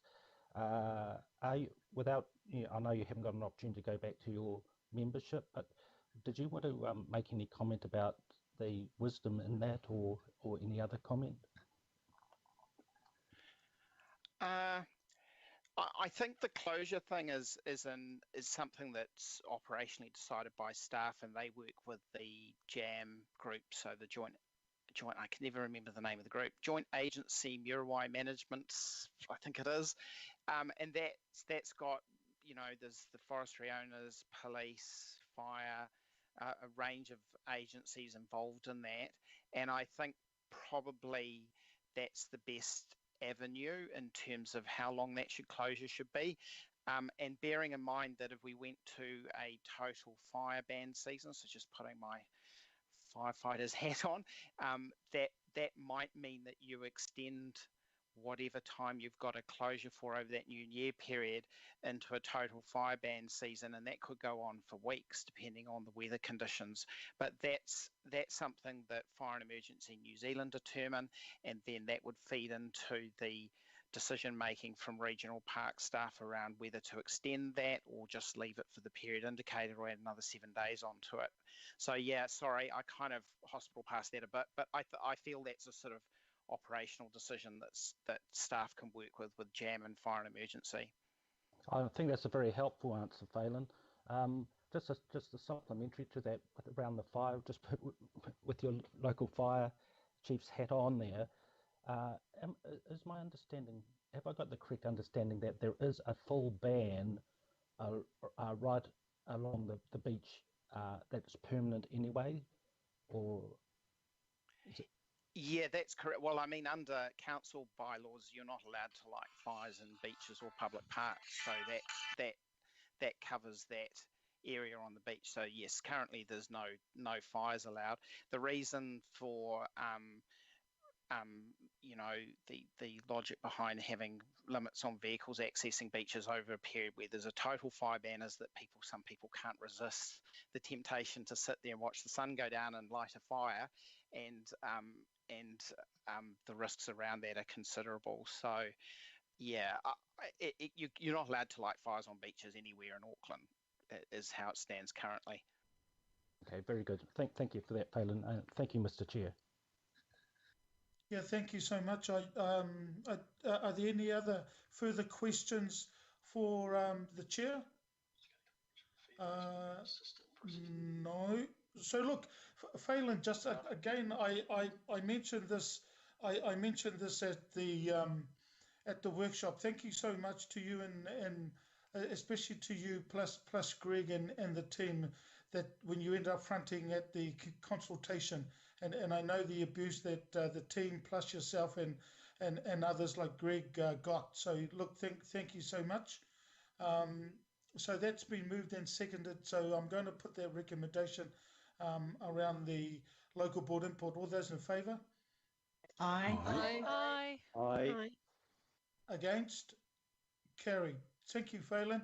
Look, I'm just going to go back to Scott now, and he'll go through. And I've contacted Scott in regards to what you've sent, Councillor Sayers. And so look, we'll go through the presentation. I think his last words were, I'll take it as read. But then if there's any questions, if we could get the recommendation, including the chair's recommendations, that'll be great, Sandra. And oh, look, we've got some more questions now. Councillor Cooper, can you get your question, please? Yes, the question is, Member Wilcox is looking to put an amendment up to extend the closure by 7 days to the 17th of January. Have you got an opinion about that, or how that anything affects implementation, or if that goes against anything you'd recommend? And I'm not against it, I'm just asking the question. Yeah, so look, I was of the same opinion in regards to the comment from the chair, but I'm going to ask Scott to comment on that, so then at least we'll be better guided in regards to the recommendations. Sorry, if I may, Mr. Chair, on behalf of Scott, Steve Bell speaking from Regional Parks West. Yes, Steve. Scott's having a few challenges, technical challenges at the moment with his connections. So in relation to, we have a very short presentation, which is only about 4 slides as a refreshment for the committee. in relation to your question specifically about an extension of time, last year the beach was closed from the 23rd of December through to about the 10th of January or the 11th of January. The anecdotal feedback and comments we got was the Christmas period was more a family period, and New Year's was probably more relevant for the behavioural closure and fire risk. This year we've proposed the 10 or 11 day period from 31 December to 10 January, but are open to recommendations beyond that. Thank you. Okay, so do you have any issue, Steve? Would you have any issues for that to be extended to the 17th of January? From a regional parks perspective, no.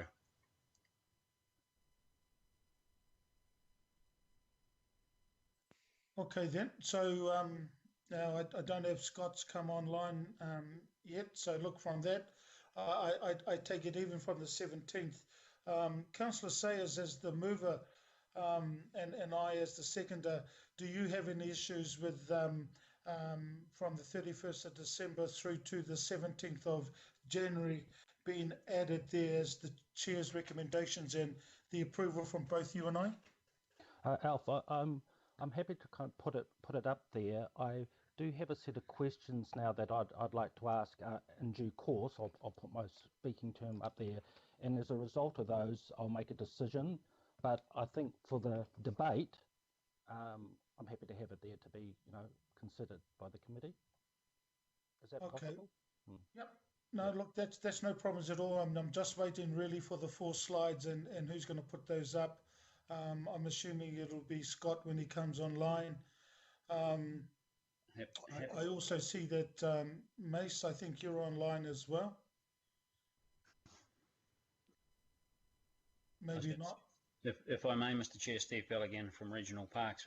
I have the slides, and I'm more than happy to run through that quick presentation now at your approval.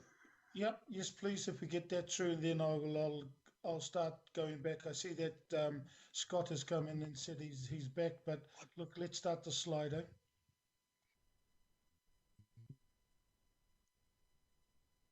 we'll just give that a go in the hope that I don't have technical challenges.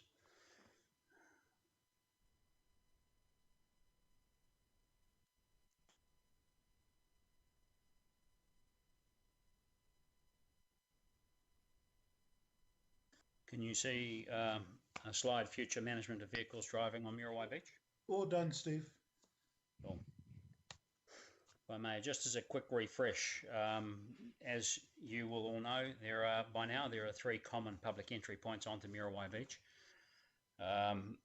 For Coast Road being through the regional park, Rimmer Road being by way of an easement through Woodhill Forest, and Wilson Road being by way of a legal road which is unformed off Wilson Road in South Head.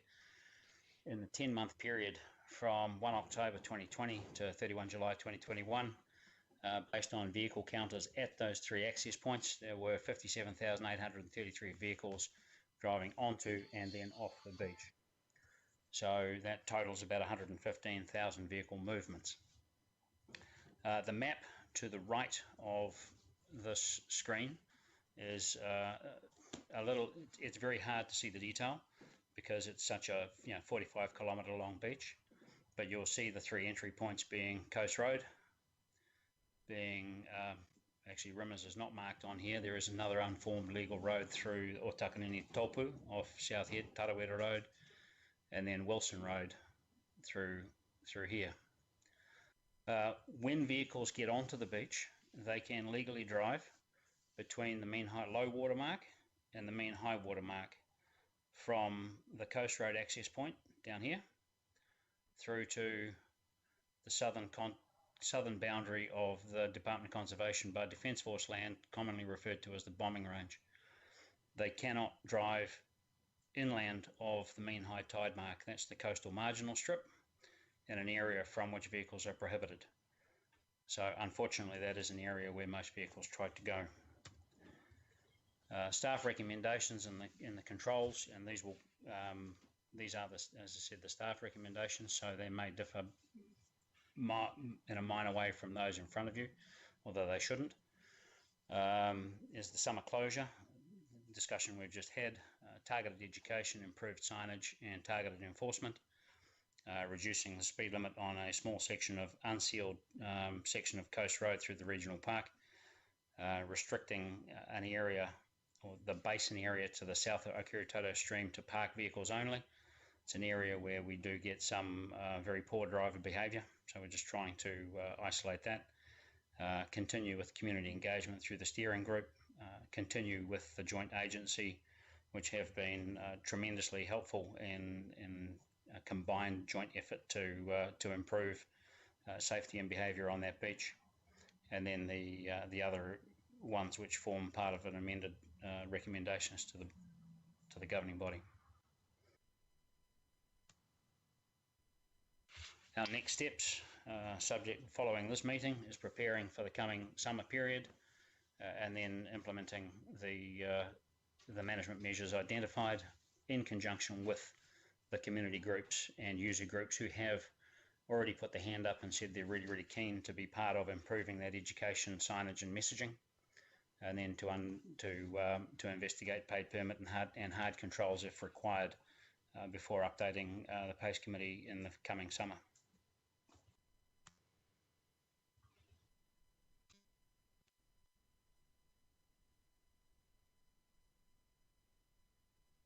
There ends the presentation, Mr. Chair.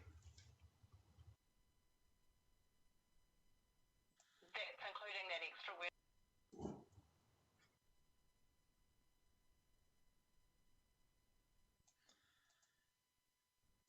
Thank you, Stephen. I'm going to, I think, Scott, you're online now. So look, are there any other comments that you have?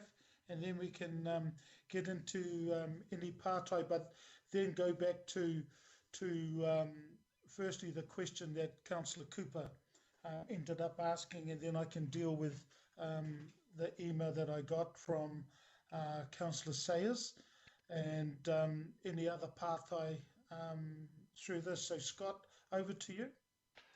Yeah, through the chair. Look, thank you. Apologies for the malfunction before. Look, no, I haven't really got anything else. I think Stephen's covered it really well, but I just want a couple of thanks really. I just want to thank Stephen for all the efforts that he's done, because he's done an amazing job throughout this whole thing, working with the community and leading some of those conversations, and also Phelan from the local board.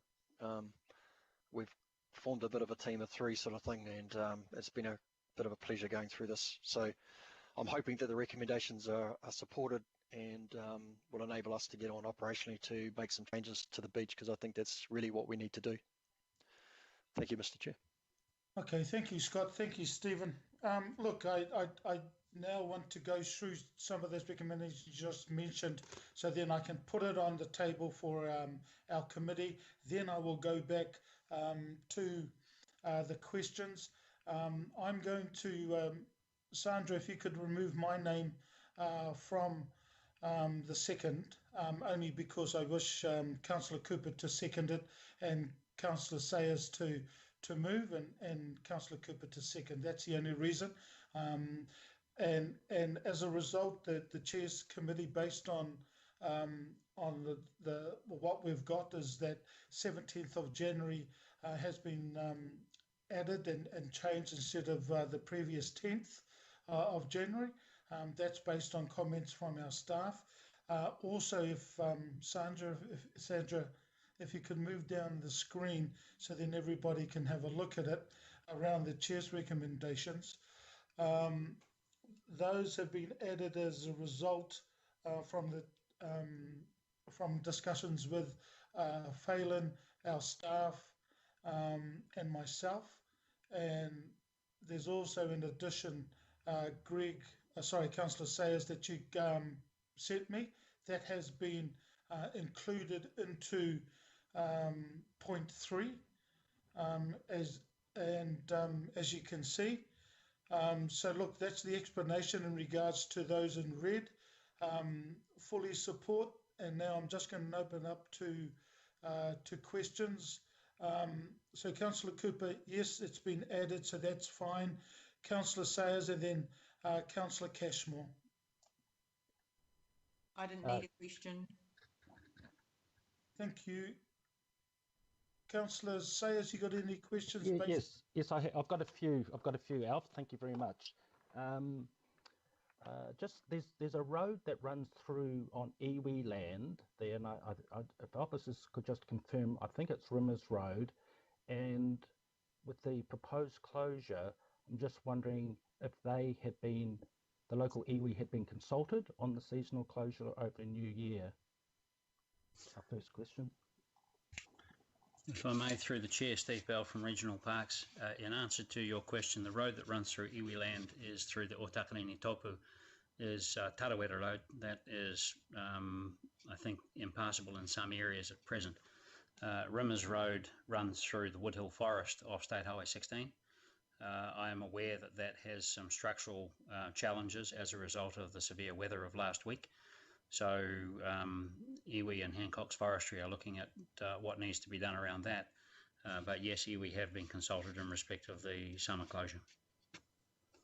Thank you, Stephen. What was their position on it? Supportive. Thank you. Probably a supplementary to that, Stephen. It just wasn't in the reason why I've asked that question primarily is because in the report under our Maori engagement there, it didn't mention that. In fact, I think it said the opposite. So have things changed in the interim, Stephen? Just need to be clear on that. The engagement with iwi, if I may, through Mr. Chair, the engagement with iwi was in relation to the long-term management of Muriwai Beach as it led up to this report. The conversation, they haven't at this point formed a formal position with regards to the future of vehicles on Muriwai Beach. The seasonal closure conversation through Christmas was a conversation with the Joint Agency Management Group, and the minutes from that were distributed to members of that group with those dates indicated in it for the summer closure. There was no detraction or objection to those dates. And so, Stephen, they have representatives on that particular group, are they? Correct. Okay, thank you. Second question is just in terms of the Independent Maori Statutory Board, also, because again, it wasn't mentioned in the report, Stephen, hence the question, in terms of what engagement we've had with them, specifically around the summer closure period. I can answer that if you want, Steve. Yeah, through the chair, no, we haven't engaged the Independent Māori Statutory Board as part of this process, Councillor Sayers. I understand that if we take on the recommendations that have been added to the report, we will need to do that as part of the fees and charges process through the permitting system, and that will be a process we'll pick up at that time. But through this this part of the program, they haven't been engaged. Okay, thank you, Scott. And again, just because we're looking at a longer period now in the recommendations for that seasonal closure, probably, obviously the community steering group or other groups that you've been working with haven't been socialised with that. But anyway, in general, has the community steering group, which I understand has been quite helpful in terms of bringing out the community along with us, and in the recommendations we plan to continue engagement with them for specifically that purpose. What was their standpoint, or was there any consensus reached with that group as well around there being a seasonal closure at all?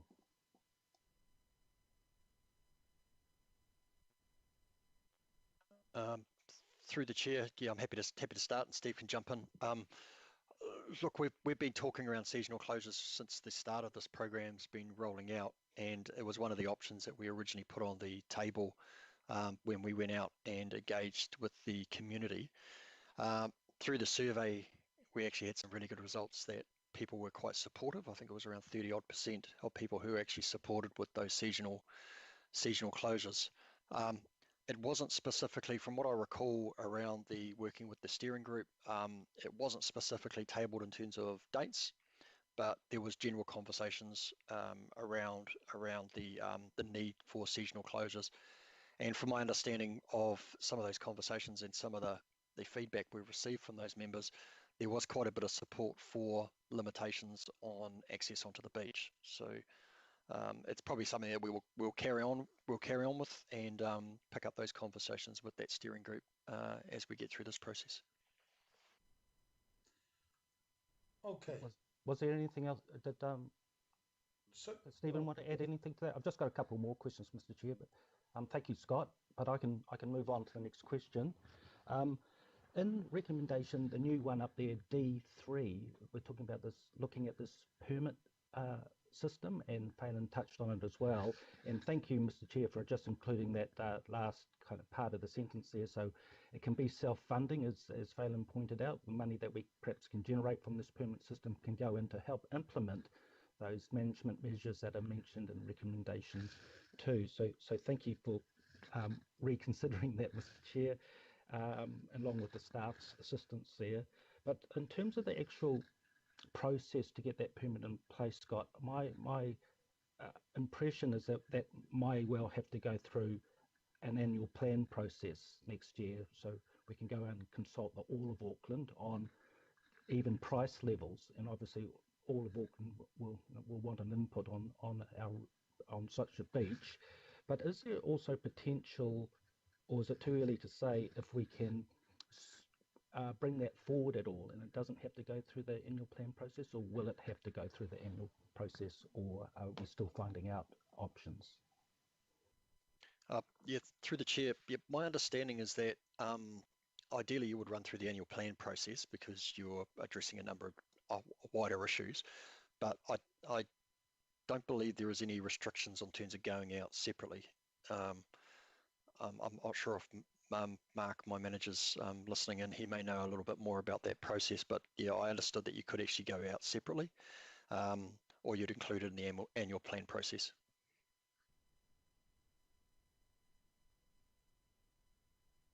Okay, I can't hear. I'm not sure if that answers your question. Yeah, no, it does, Councillor. Scott. No, it does. I just wanted to see if your boss wanted to jump in if he was online, that was all. And last Mr. Chairman, if I can just, sorry, it's Mace Ward here. Can I, Mr. Chairman, are you happy for me to answer that? Yeah, no, or yours, Mace, because I want to get through to the other questions as well, and then we can put the item. Thank you. Sure. Thanks, Councillor Sayers, for the question. The answer is yes, you could go out, but we haven't considered what the cost with that would be, and it would be a significant cost in going out for one fee and charge compared to doing that through the annual plan process and running that consultative process.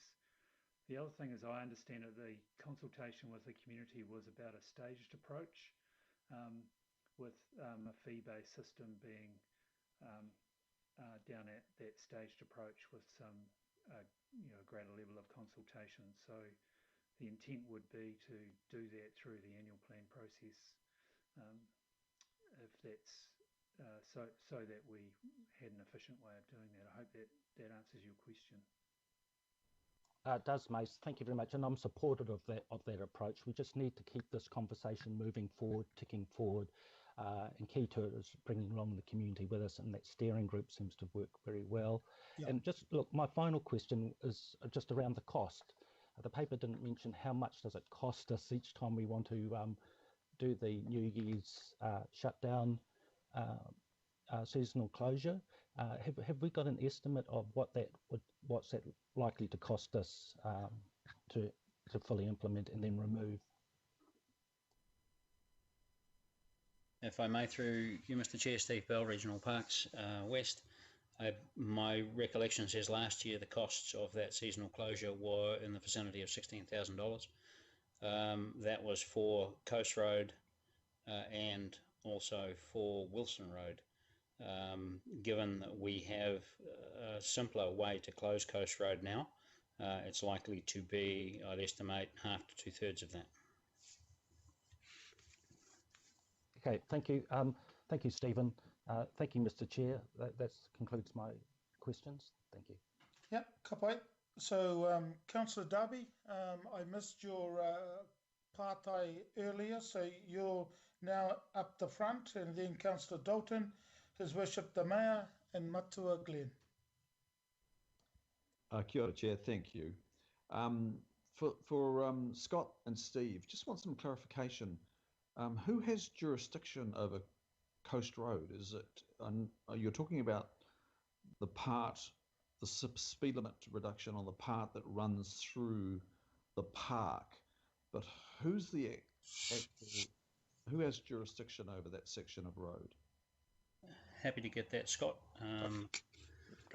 Through you, Mr. Chair. The Coast Road from the Maratara intersection past the fire station through to the beach is effectively a service road that sits within the regional park. So the rules on that road run through regional parks as opposed to Auckland Transport. Okay, so you're really confident that AT doesn't have jurisdiction, so you don't need to go through the speed limits bylaw process, which we've missed out on. It's totally external to that. Just getting that confirmation. Yes, we are, sir. Okay, thank you. Second question, and my final question, Chair, is what feedback have we got from the equestrian community? There's a lot of horse riding on Muriwai Beach. Can we give a summary of the feedback we've had from the equestrian community, please? Again, if I may, Scott, through you, Mr. Chair, I've been down to the four-wheel drive access point on Muriwai Beach informally and spoken with a number of riders, dog walkers and users of that area. The closure through last summer was very strongly supported and favoured by them. They enjoyed not having to compete with vehicles both legally there and the number who are there illegally. So we don't have a consolidated pool of feedback from the equestrian community. They shared the survey with their members through Wairemata Riding and other groups, but certainly the anecdotal feedback we have from horse riders and users of the beach was very strongly supportive of the closures. Sorry, that probably does lead me to a supplementary, Chair. So there are equestrian facilities in the Muriwai area, and some of them do, you know, part of their programs is they exercise on the beach. So those facilities, and I think maybe one or two offer commercial rides as well, which might include riding even in the regional park and on the beach itself.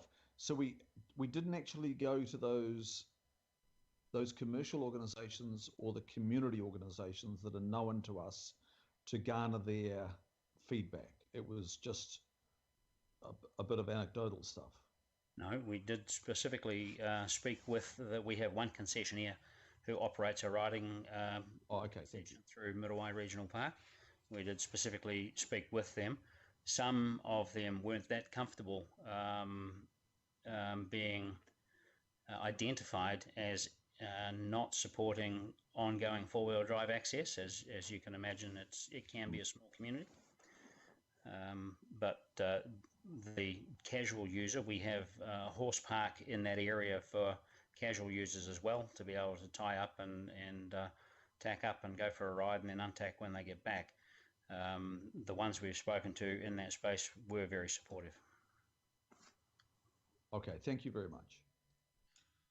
Kapai, I go to Councillor Dalton. Thanks, Alf. I don't need the answer today. I'm just curious about the ring fencing of the revenue generated from the permit, and is that something that we do? Do we ring fence permit revenue? I support the intent and the that it will go back into the OPEX to implement. But if I could have an answer around that whole process of the revenue that's generated from permits and if they're ring fenced.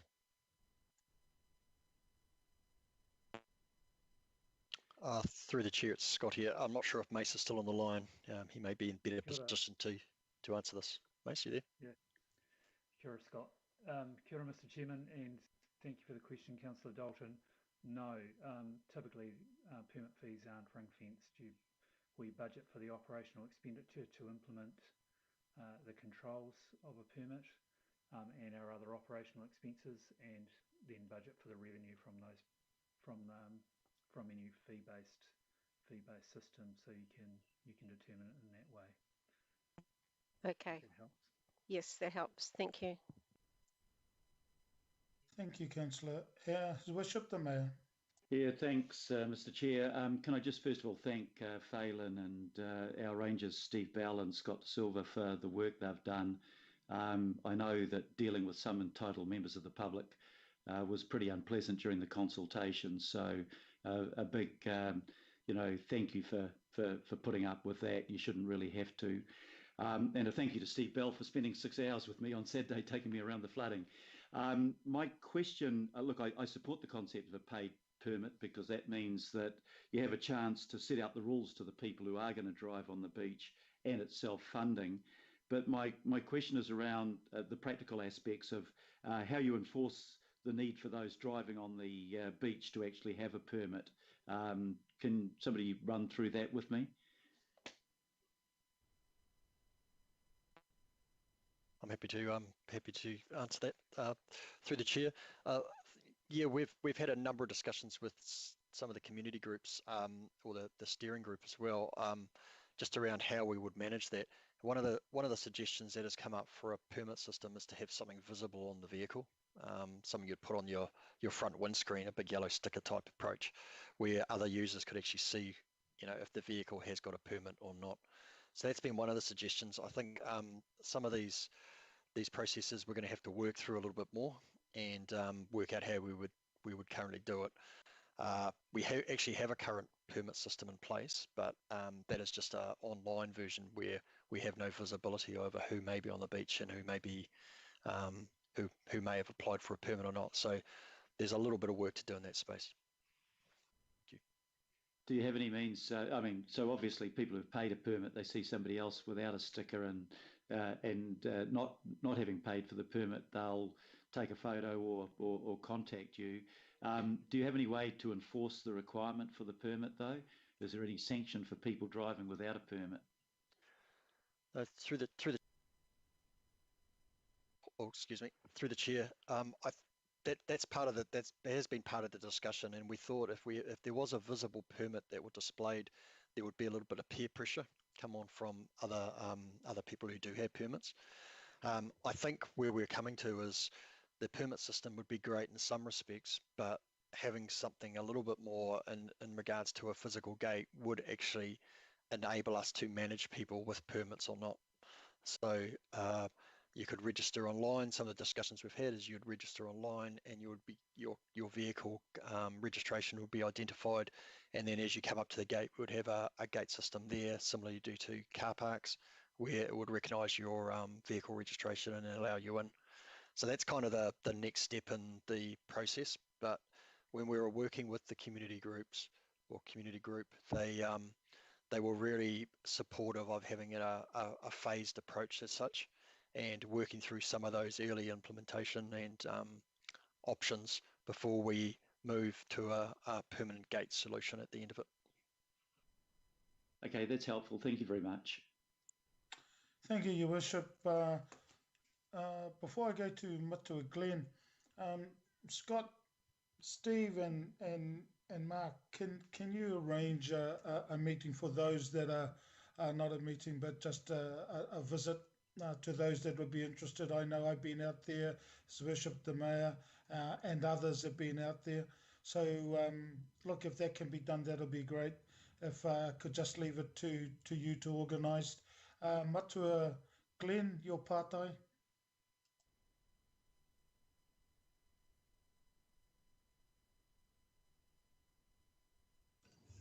Yes, thank you. The first question I have, and it's regarding access to beaches. What would make One Rangatira different to Kariotahi, Long Bay, Orere, or let's be honest, Mission Bay? What is the difference between these beaches, besides the physical nature of the beaches? Is there a difference? And the reason I'm asking this question is I'm looking for consistency across the region of Auckland. If I may, through you, Mr. Chair, my understanding of the difference, Mr. Wilcox, is Te Oni o Rangatira has an extensive history of vehicles being driven on it. The majority of other beaches in Auckland, with the exception of Kariatahi, doesn't have that history and ongoing practice. Kariatahi is further burdened by being partly in the Auckland region and partly in the Waikato. So that, to my knowledge, would be the only difference. Okay. And the second one might be more directed towards you, Chair. Does this committee have the authority, the delegated authority under the Auckland Council Traffic Bylaw to move a resolution to shut these beaches? I personally don't know, but I know that Mace and that Mark and the team are going to go through the process of the paid permit system when we end up looking at whether annual plan process is the way to go. I have no doubt at all that once that is done and cleared up, that would be at least for us moving forward what's going to happen. Also, I mean, at least we're clear that this is only applies to Muriwai at this stage. If anything happens to any of the other beaches, that is something totally separate. So, look, Mace will end up coming through because we still have to do that consultative process. So once that's happened, I have no doubt at all that it'll come back to us. Yes, I'm just asking about whether this committee has the delegation to actually shut a beach or prevent vehicles from going on a beach. That's my real question here. Yeah, I personally don't know, but even the even this the kaupapa that we're organising now. It's the Auckland Council Transport Bylaw. I think it's 8.2, and what I'm kind of getting to is that even if is this resolution the right one to be, because it says the governing body in the transport bylaw. Yeah, so look, I know Phelan, I'll leave it at the moment, Phelan, because Phelan has suggested in the sidebar that he can answer this, and the reason I'm leaving it for now is because that is a process that we will go through to get the fee assigned or aligned to the permit process, which we've already got. So I have no doubt at all that will be answered, but I don't think it's at the time yet. It's let's wait until we go through this process around the putia for the permit. Thank you, Chair. I'll leave the rest for my comments, or am I the last one? No, look, I'm going to open it up very soon. Apparently, Councillor Fletcher has a partai, so I will go to her and then I'll open it up for kōrero. No, I just said that my question had been just asked by Member Wilcox. Thank you. Ka pai. So look, I'm going to open up to anybody who has comments, and I'll leave the closing this particular item to the mover, Councillor Sayers. So are there any comments so we can get this mahi done in regards to the issue at Muriwai? Yes, Chair, I do. So far I've got you. I've got no others through here. Kia ora. Okay, ka pai. So members of the committee, this is not something that's happened today. It's happened over a long period of time, and it's actually started way back even before 1990, when kaumātua and queer began to become concerned over the number of vehicles that were driving along Te One Rangatira. As Phelan identified, was an issue as far as safety was concerned. We wouldn't let pedestrians on the southern motorway, and yet Muriwai Beach at times may as well be the southern motorway. The environmental protection kaupapa, the dunes are degraded, they are destabilised through illegal access from that beach.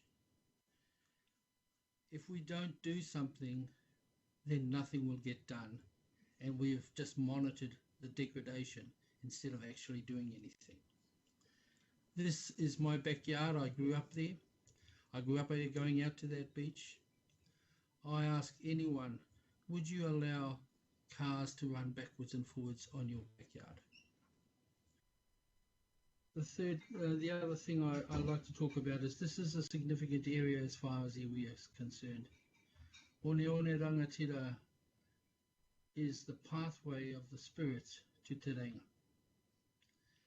And so for us to continue without thinking about the significance of this beach would be wrong. I would also put the rider in that a MACA claim, a Marine and Areas Coastal Act claim, is going through the High Court as we speak. That will allow public access if granted, but it will not mean that vehicles can use that beach. Finally, the reason I went for the extended date, and I thank you, Chair, for and the mover and second of this kaupapa. The reason I moved for the extension is that usually about the middle of January is when you start to get itchy about the fire danger in that forest.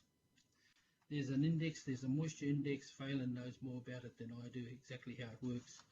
But usually from about the 10th, or from about the 5th actually of January, I was continually ringing fire to see what the moisture index was in that forest.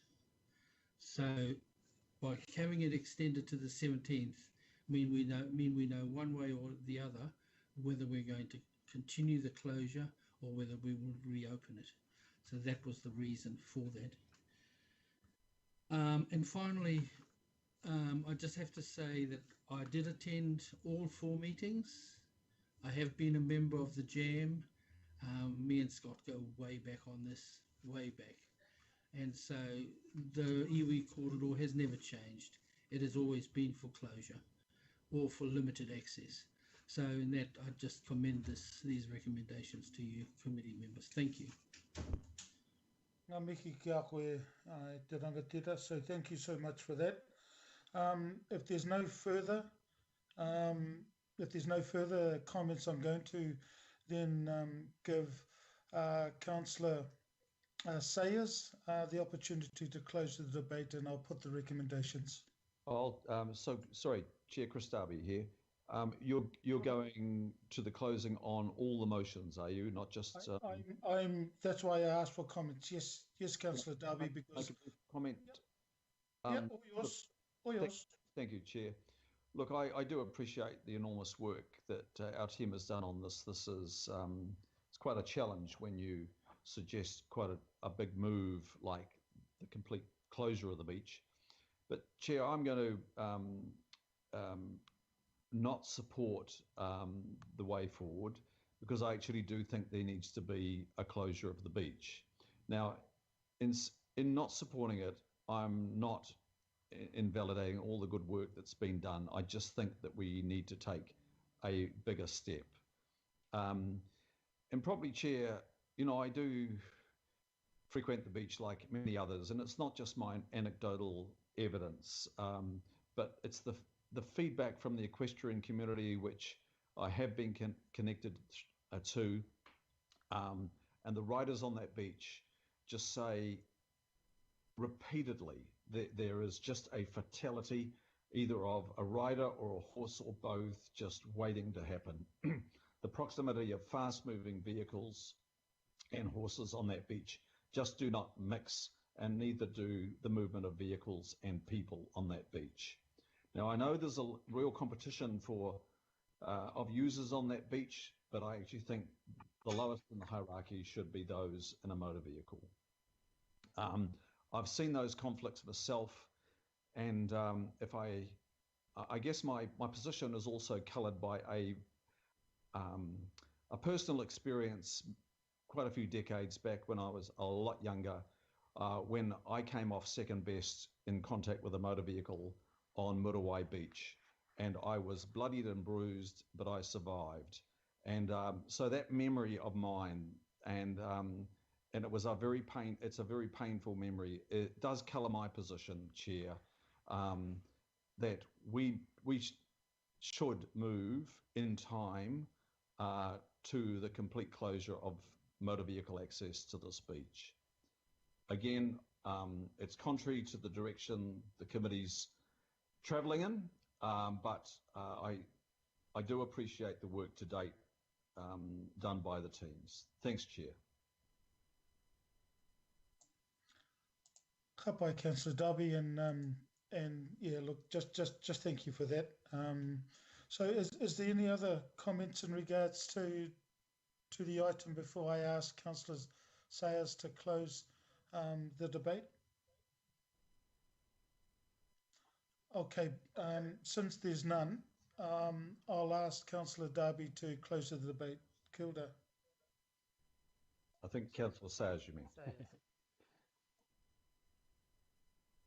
You mean me, don't you, Alf? Sayers, isn't it, not Darby? Councillor Sayers,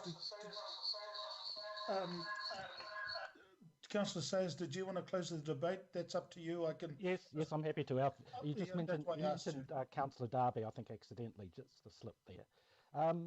So thank you, Mr. Chair. We absolutely must continue this conversation. We're making good progress, and that's really occurred. I mean, the community's been, for want of a word, slowly turning around to want to support the direction that Auckland Council wants to take, but that's only really occurred more recently. You know, as people have mentioned, this has been going on for years, because it was actually Brenda Steele, the ex-chair of the Rodney Local Board, mentioned at one of the public meetings, why don't we set up a community steering committee with influential, influences from across community groups, and that's worked marvellously well. And so I'm very pleased to see that continuing in the recommendations. It's still a process of getting our ducks in a row. As we've heard, we're on a journey here, but something must change. We have to protect the people, the users of the beach and the environment, and the wildlife. And I just reflect and perhaps remind some councillors, you know, not far down the road, a few years ago, we tried to close a road there, ended up the community revolting. It went to the Environment Court. It cost ratepayers $250,000 and we lost. So it's key that we nurture the community along with us, particularly through that steering group. And I'd just like to reflect on the good question from Councillor Dalton to do with D3. The wording there's specifically saying potential of ring fencing. So it doesn't mean we're not trying to paint officers into a situation there, but we do want to give them the opportunity to explore the possibility of this permitting system somehow funding what we want to achieve. And Phelan added some other things in there as well around, you know, potential in planting and other restoration work to the environment. The recommendations also talk about enforcement, and our officers can do what they can, but the key to this is actually the police. The police are the ones that really are critical to ensuring that in the future any vehicle movements along the beach are within where they're supposed to be. It's only a narrow strip along the beach they should be going. People shouldn't be going to those dunes. That's why the signage and educational aspects of this recommendation are so key going forward, and that's going to cost money to do as well. So I know that that Scott and his team will be working closely with the police and other agencies to ensure that happens, but just reinforcing, you know, the police have said they can't resource anymore, but we do need their presence there on those times that the officers are aware of that are high use by vehicles. I do have a concern, Mr. Chair, just around the last minute change that we've made to A. You know, I've been very open-minded coming into this. I even moved the recommendation of the seasonal closure of the new year. But now, having listened to the debate and the officers' answers to all the councillors' questions, I actually now believe that A would undermine the level of trust that's slowly being built up with that community. It hasn't been socialised. We're going to pass this today, and it's going to become a big surprise to people that are emotionally engaged in trying to help us through this. So, the key risk was bringing that community along with us, and I don't believe A will now do that. So, but I agree, we still need to do something. We need to keep moving forward with this. The permit, as I mentioned, is the key. So when that permit system comes in place, and I was pleased with the Mayor's question, trying to understand how that would work. A big sticker would be a start. There is potential for the permit systems, online permit systems, to be linked to number plate recognition and gating systems in the future if that was deemed appropriate as well. But Mr. Chair, the debate has changed my mind in supporting A. I don't want to really put my name to that. I'm happy to continue to support B, C, and D, but I need the community to know my position on A. So when you take it to the vote, I would like it by division, just on A. Thank you. Okay, the only option I can offer you, Councillor Sayers, is that I'll move it and Councillor Cooper second it if you wish. That way then you can then vote against A, and then I'll just get it moved and seconded. If that's procedurally correct, Mr. Chair, I'll take advice on that. Yeah, look, I'm only giving you the option, Sandra. Can that happen? Or because Councillor Sayers has now closed the debate, that his name cannot be taken off it? Maya? My understanding is that can happen. You can do that. Okay, look, I will move it. Councillor Cooper, there's no need for any closing arguments and debate. So then that way, at least, Councillor Sayers, you have the room to go against recommendation A. So are you happy with that? Yeah, I'm happy with that, Mr. Chair, but I'd still like A by division, please. Yeah, no problems at all. So Maya, who's going to do the division on A? What I will do, however, look, we'll do the division on A and then move into confirming the others. Thank you. Okay, I will call the division. So the division is on the, I'm sorry, Sandra, can I just get you to move the division box over? Thank you. The division is on the approve the implementation of a seasonal restriction measures to control motorised vehicles accessing to One Rangatira, Muriwai Beach to address beach users' safety and enjoyment, environmental protection and driving behaviour for the New Zealand New Year period 2021-2022, 31st of December 2021 to 17th of January 2022. Mayor Goff. In favour.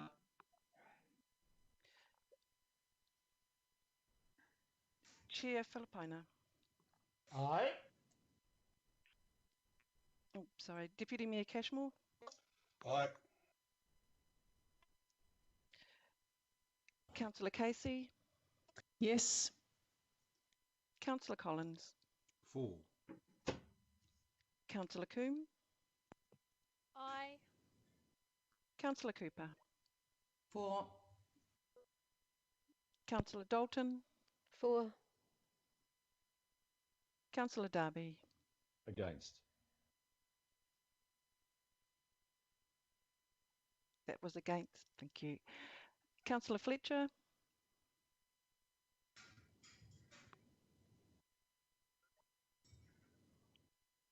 For. Sorry. Thank you. For. Councillor Henderson. For. Councillor Hills. In favour, thank you. Unfortunately, this info council hasn't been updated, so we will have to take Councillor Wilcox under, sorry, IMSB member Wilcox under Honeck. Oh, yes. For. Thank you. Member Kaki. Nope.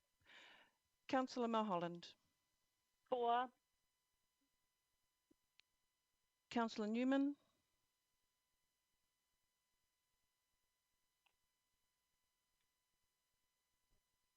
Councillor Sayers, Against. Councillor Simpson,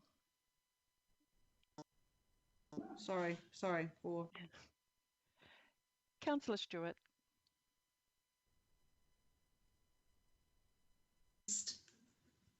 sorry, can you repeat that? No. Against. Thank you. Councillor Walker, Yes. Councillor Watson, No. Councillor Young. Yes. Thank you. I noticed Councillor Fletcher's put a comment in the sidebar about how she's voting. Yes, we've corrected it. Have we, Councillor? Councillor Bartley is present. Councillor Bartley, 4.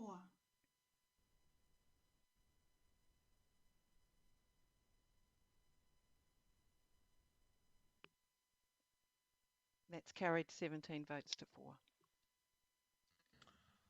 Okay then.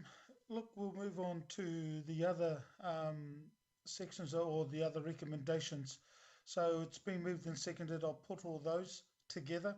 All those in favour? Aye. Aye. Aye. Against? Carried. Item 19, extraordinary business. There is none. Just wanted to say thank you to everybody online for getting us to finish early. Just to you, Maya and Sandra, thank you so much to both of you in regards to this. So look, have an awesome day, peeps. Meeting is over. Kia ora, ka kite anō. Thanks, Alf. Well done, Chair. Thank you. Thank you. Excellent job, Alf.